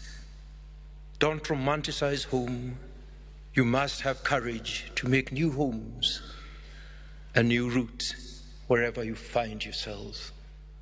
Here lies a lady who, having spoken truth to power and ostracized like Miriam, decided to trust God to thrive. As a self-correcting person, she was very conscious, and her parting words were this that I found very great in my view. Lived all her life as a Marxist, very strong, radical and rebel. But at the end of it, she mellows and says, "Who am I to argue whether God exists or not? Canon, pray for me." I praise God that I present to us someone who, through the water of baptism, became a Christian and wondered in this tradition, had we known as much as we know now, she would have been comfortable all her life. There is a tradition of prophets and poets also in scriptures. She would have company. Miriam is our company. And where we talk of Miriam, I would love that we talk also of Micere. Her life exposes the story that we have in scriptures. I share this in the name of God the Father, the Son, and the Holy Spirit. Amen.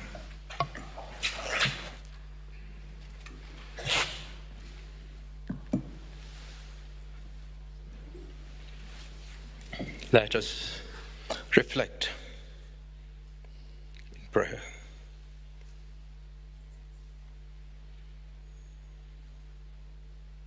Okay.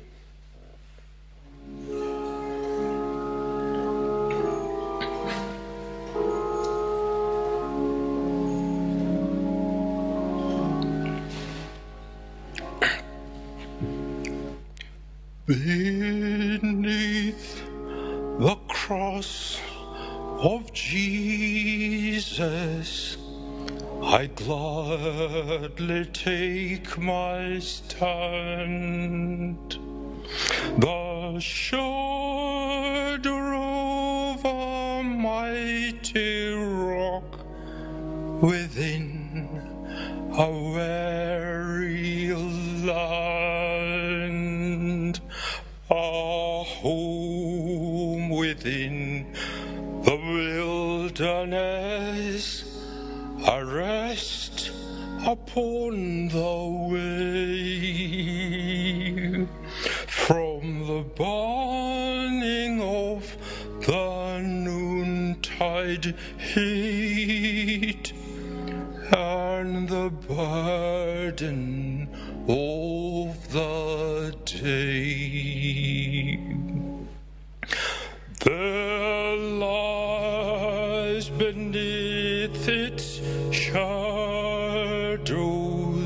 but on the farther side,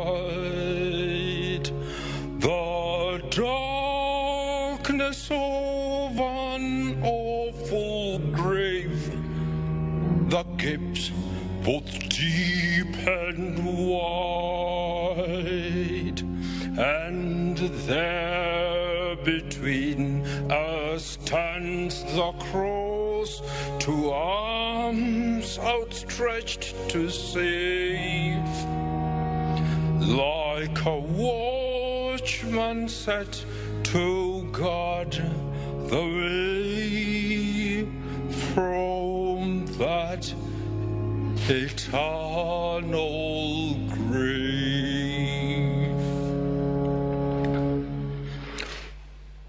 Upon the cross of Jesus, my eyes at times can see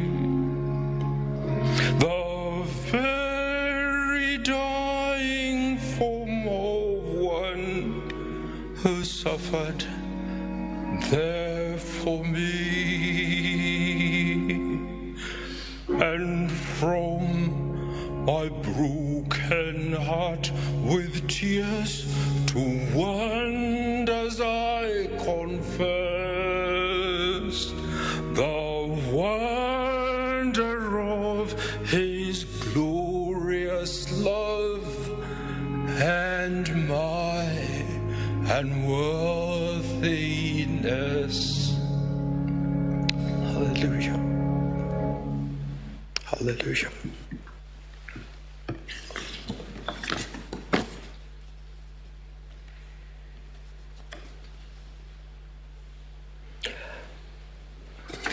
Let us rise.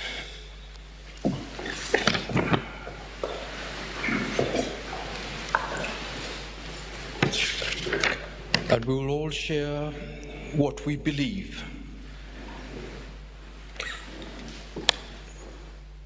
If you believe, just join me in sharing these. I believe in God. Together, I find page 6 of our bulletin. Together, I believe in God, the Father, the Almighty, creator of heaven and earth. I believe in Jesus Christ, his only Son, our Lord. He was conceived by the power of the Holy Spirit, born of the Virgin Mary, suffered under Pontius Pilate, was crucified, died, and was buried. He descended to the dead. On the third day he rose again, and he ascended into heaven, and is seated at the right hand of the Father. He will come again to judge the living and the dead. I believe in the Holy Spirit, the Holy Catholic Church, the communion of saints, the forgiveness of sins, the resurrection of the body, the life everlasting. Amen.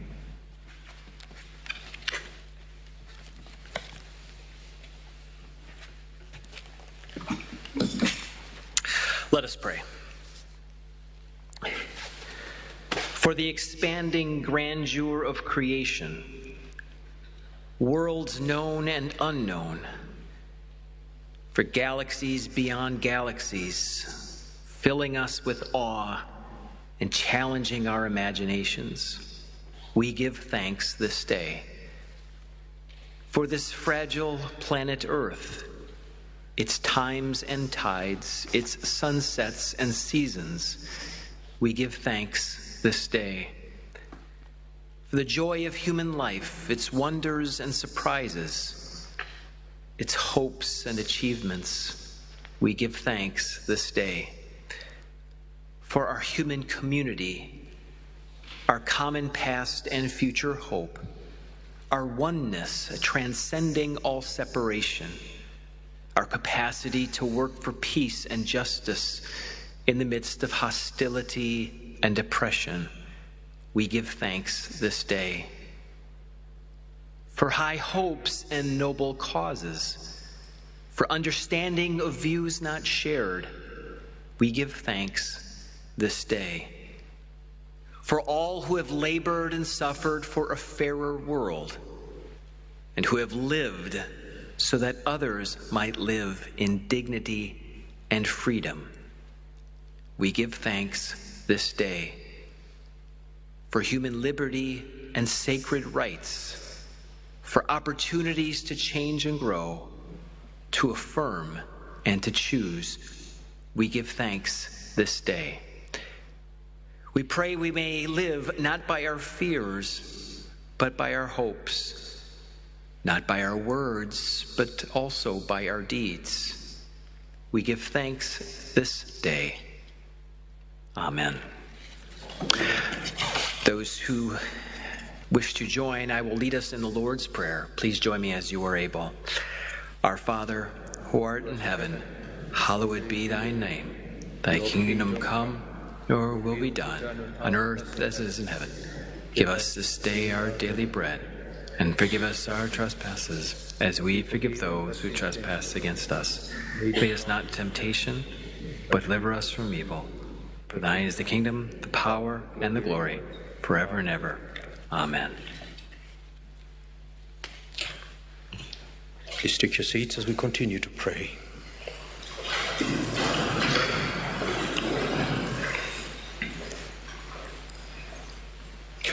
Give rest, O Christ, to your servant with your saint, where sorrows and pain are no more, neither sighing, but life everlasting. You only are immortal, the creator and maker of all, and we are mortal, formed of the earth. To the earth we shall return. For so did you ordain when you created me, saying, you are dust, and to dust you shall return. All of us go down to dust, to the dust, yet at the grave we make our song. Hallelujah, hallelujah, hallelujah. Give rest, O Christ, to your servant with your saints, where sorrow and pain shall be no more, neither sighing, but life everlasting. Lord, into your hand, O merciful Savior, do we commend and commit your servant, Micere. Acknowledge, we pray, a sheep of your fold, a lamb of your own flock, a sinner of your own redeeming. Receive her into your mercy, into the blessing, into the blessed rest of everlasting peace, and into the glorious company of the saints in light. And all people say, Amen. The eternal God is your dwelling place, and underneath are his everlasting arms. Together, blessed is the Lord, our strength and our Savior. Amen.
I am Micere Gidai Mugo, not Micere as in the plural of rice, but Micere. I am Micere, the one who travels, the one who visits, the one whose name comes from Njeri, one of the 9 daughters of Mumbi. So Micere is a version of Njeri. I am a woman. I am the mother of Mumbi and the late Njeri. I am a daughter of the Gidai family and by a former marriage of the Mugo family. I am a native of Baricho, India Division, Kirinyaga district in Kenya. I am a daughter of the Kenyan soil. I am a border crosser, defying geographical containment. I am Zimbabwean, I am African, I am Pan-African, I am Nigerian, I am Jamaican, I am an internationalist, I am a Black American, I am a transnationalist, I am a citizen of the world. I am a communalist, mother to my sisters and brothers' children. I am a grandmother to their children's children, and a great-grandmother to their children's children's children. I am a non-biological mother to countless daughters and sons in all the communities of the world where I have lived. I have been reborn many times, over and over, through naming no less than 8 children. And I know only these 8, there may be more, no less than 8 children have been named after me internationally. Micere has become a name that has traveled across the world. I am a teacher. I love teaching. I'm passionate about teaching. I have so many titles of distinction as a teacher. I call myself, and my students call me Mwalimu, Kiswahili word implying one who advocates knowledge and learning.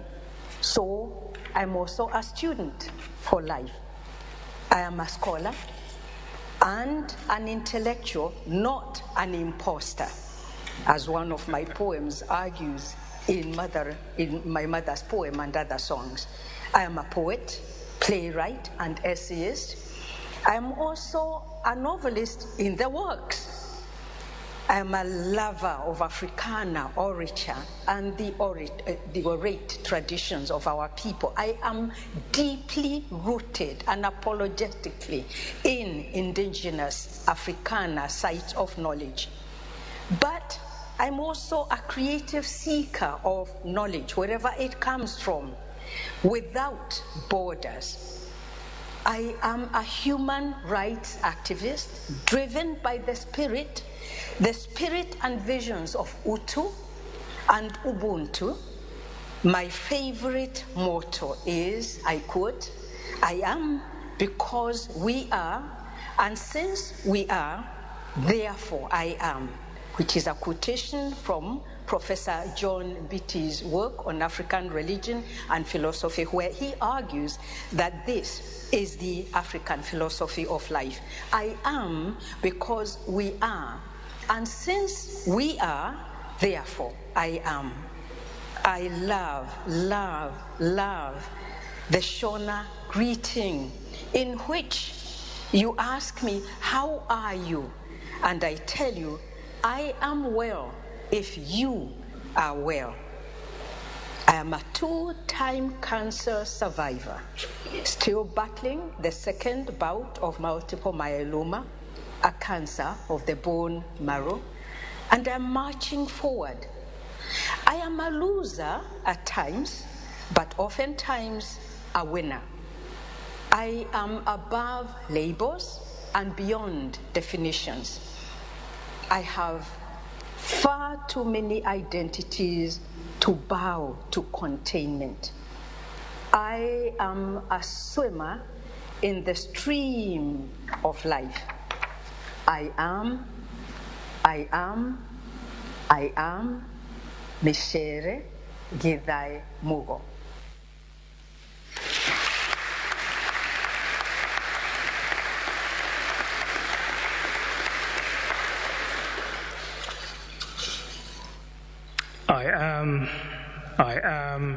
I am Micere Gidai Mugo. We will never forget those words.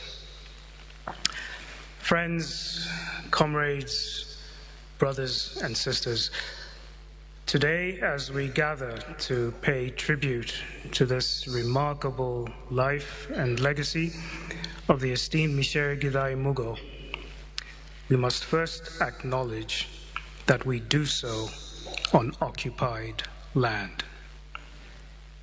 Land that remains unceded and unsurrendered by its ancestral and legitimate owners, the Onondaga Nation, one of the 5 original nations of the Haudenosaunee Confederacy.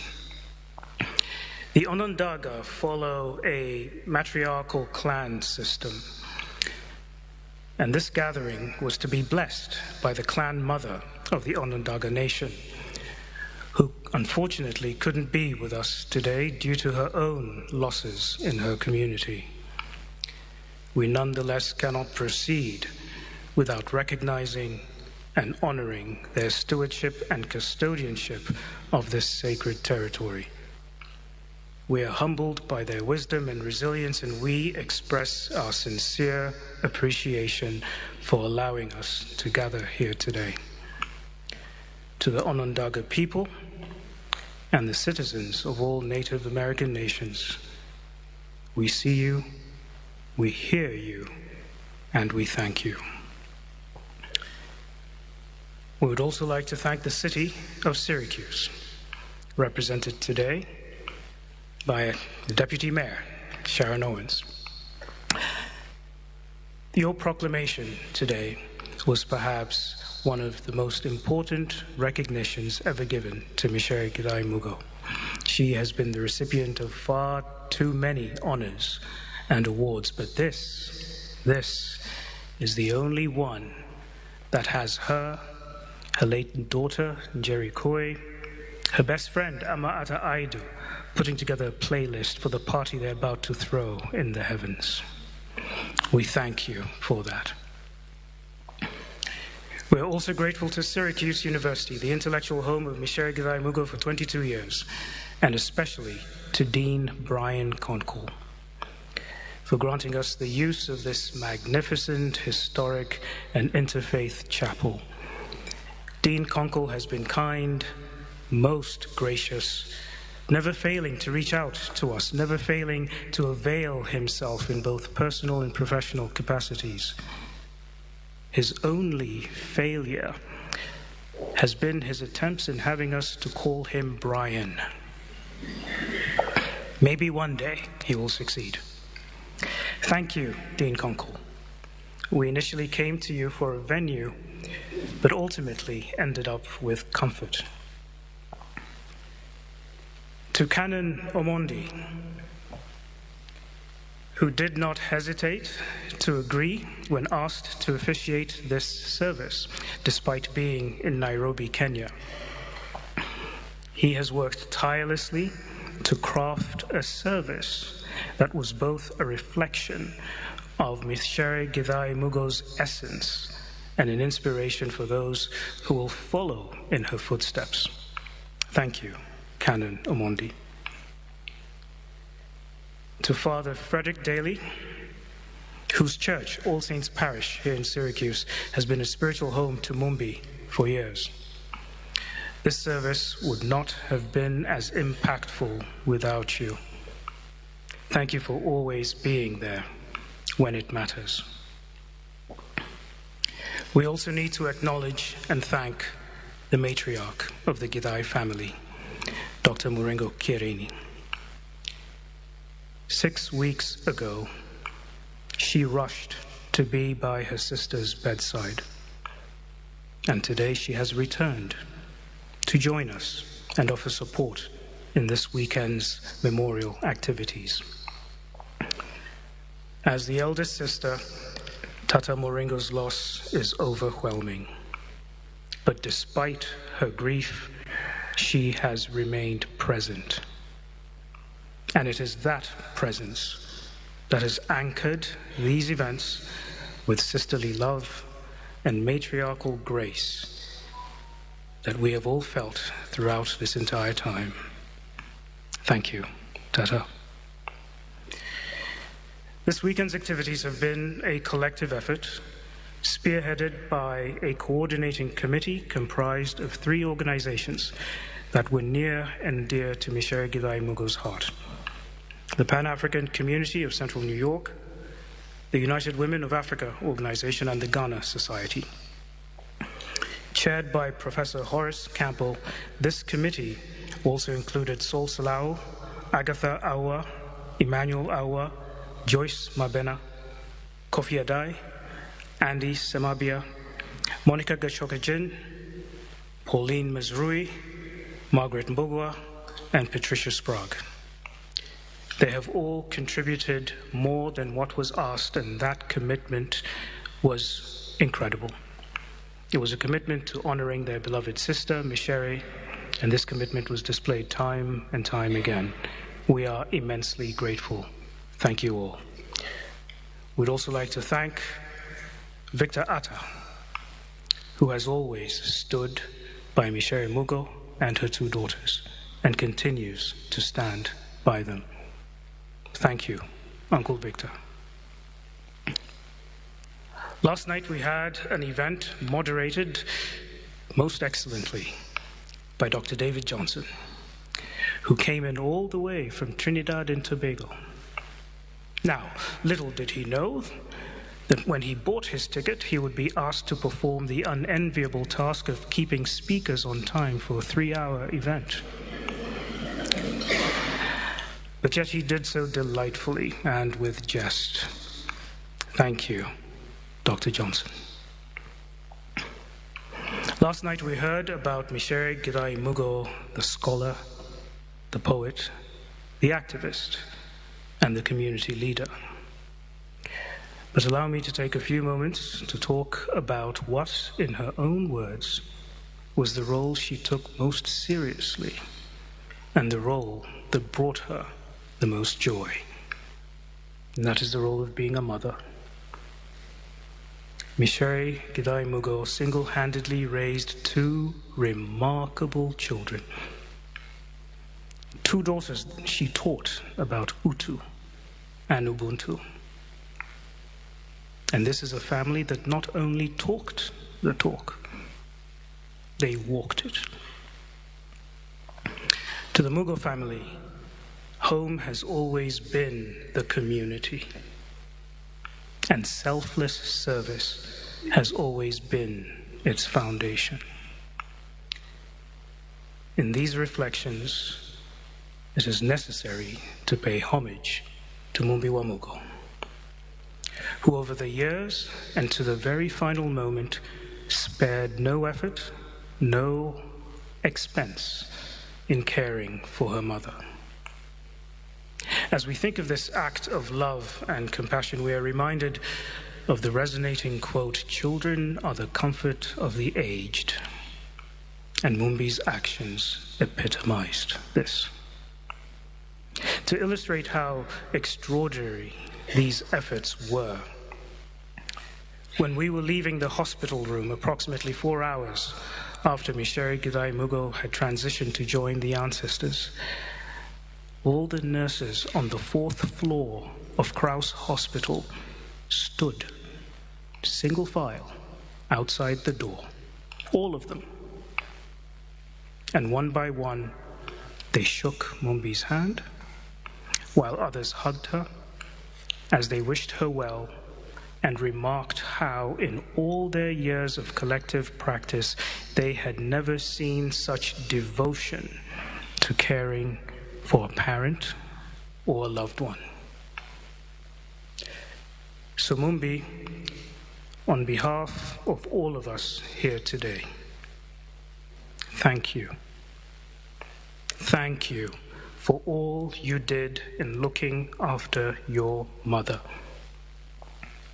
Because of these efforts, that were also buttressed and reinforced by the spirit of Njeri Koi and the grace of God, we all benefited from having her in our lives just a little longer.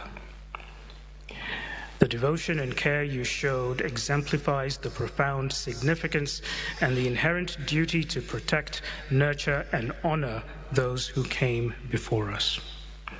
This is the embodiment of Utu and Ubuntu. This is Micere Githai's life's work manifested. And may you be rewarded beyond measure in this lifetime and the next. And finally, to everyone who is here, whether physically or virtually, everyone who has called, everyone who has written, spoken, or offered support in the countless ways in which we have received it, we do not have words to express our gratitude, nor do we have the time to thank each and every single one of you. Grief is the price we pay for love, and it is a heavy price. But because of you all, that weight is lessened. We cannot thank you enough for the generosities of your time and the sacrifices in mourning and celebrating alongside us. Thank you. Thank you all.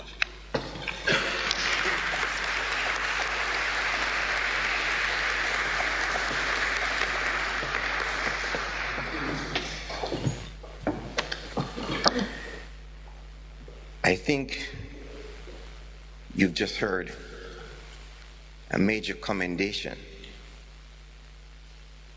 But we cannot end without thanking Livingstone Mukasa.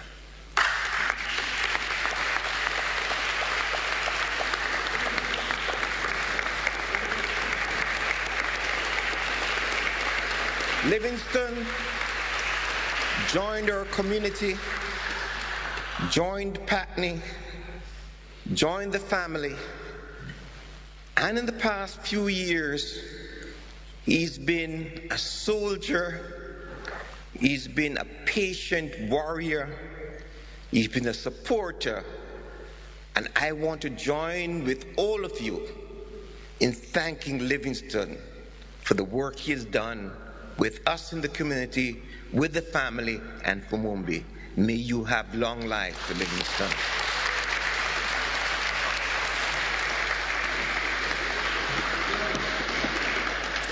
All right, while we are still standing, I will ask the pallbearers to come, and this will be our final. You will remain, and the body will be taken out and will be packed, and after that we will wish you well. We've ran really out of our time. We do this in Africa. I realized Africa is back to America. Let's sing the last hymn.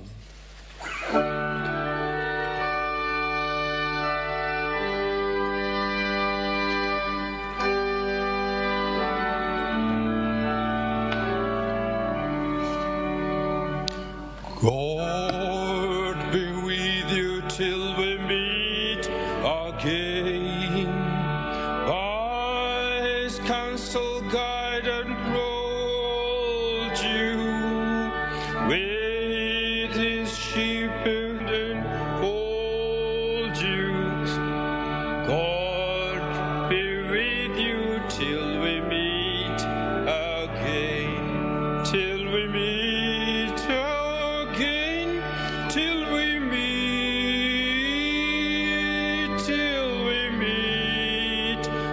Jesus' feet, till we meet,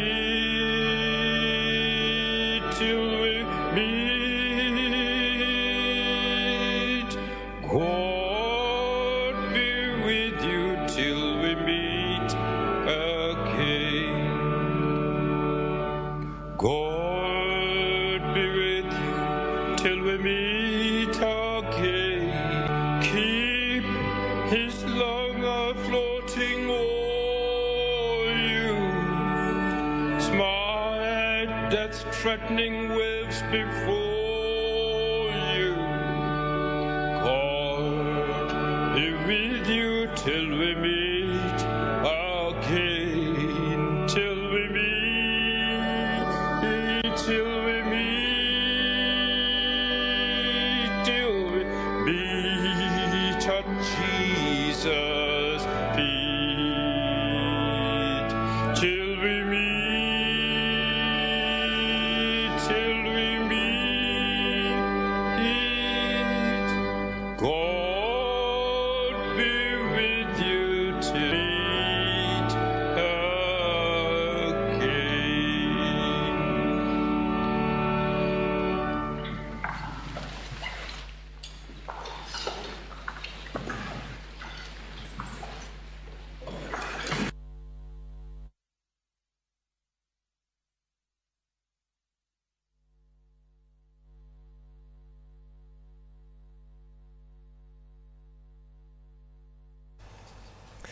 Ramogi, manone rapar mar Profesa Micere Mugo Gidhae, mabende notho e dwe mokalo ka en rapar matimore piny mar Amerika. Micere iparo kod tich manotiyo mar kedo ne ratich oganda mopogore gi mane en jalony e weche mag somo kachiel kod andiko gi chungo buge nyaka e thone nosendiko buge maromo 15 kabende otiyo e okenge mopogore opogore e pacho ka kachiel koda e pinje maoko. Mano ne rapar mare kabende koro tho ka en jaigni 80 kod achiel. Micere Mugo Gidhae ne ibiro par kuom goyo okenge mathoth e weche mag somo, e weche mag ndiko buge kachiel koda weche mag kedo ne ratiro mag oganda. Kao kamano Ramogi e weche modong manyien wabiro kelo ni saa 3 mana kalieko matin en ni kweth mar Azimio la Umoja One Kenya Alliance bende koro wacho ni twak biro timore kindgi kod kweth mar Kenya Kwanza to kane giseromo e buothek mar jatend piny mar Nigeria machon mano Olusegun Obasanjo. Kamende koro gichiwo mokuom chenro mabiro tayo twak ka jokomiti kata jokanyo mabiro tayo twak gin ji 10 kuom ji 10 go ji 4 gin jo od bura kabende gin 2 kowuok kuom Kenya Kwanza 2 mawuok e Azimio. Ji 4 mamoko gin ji ma kweth 2 go biro yiero oko mar od bura ka ji 2 modong en ng'at achiel jatend kweth manok kachiel kod ng'ama chielo jatend kweth mathoth e od bura mamalo. Ramogi wachno waiko ni kanyo kendo wabiro miyigo e yo maler ka wachopo e weche manyien mag saa 3. Waiko ni weche mathoth kabende gi e kindeni watieko chenro marwa mar ang'ich welo. Warom kendo saa 3 e weche manyien. Nyiga Simfrozo Kinda jaloko marwa kindegi duto Belinda Adhiambo.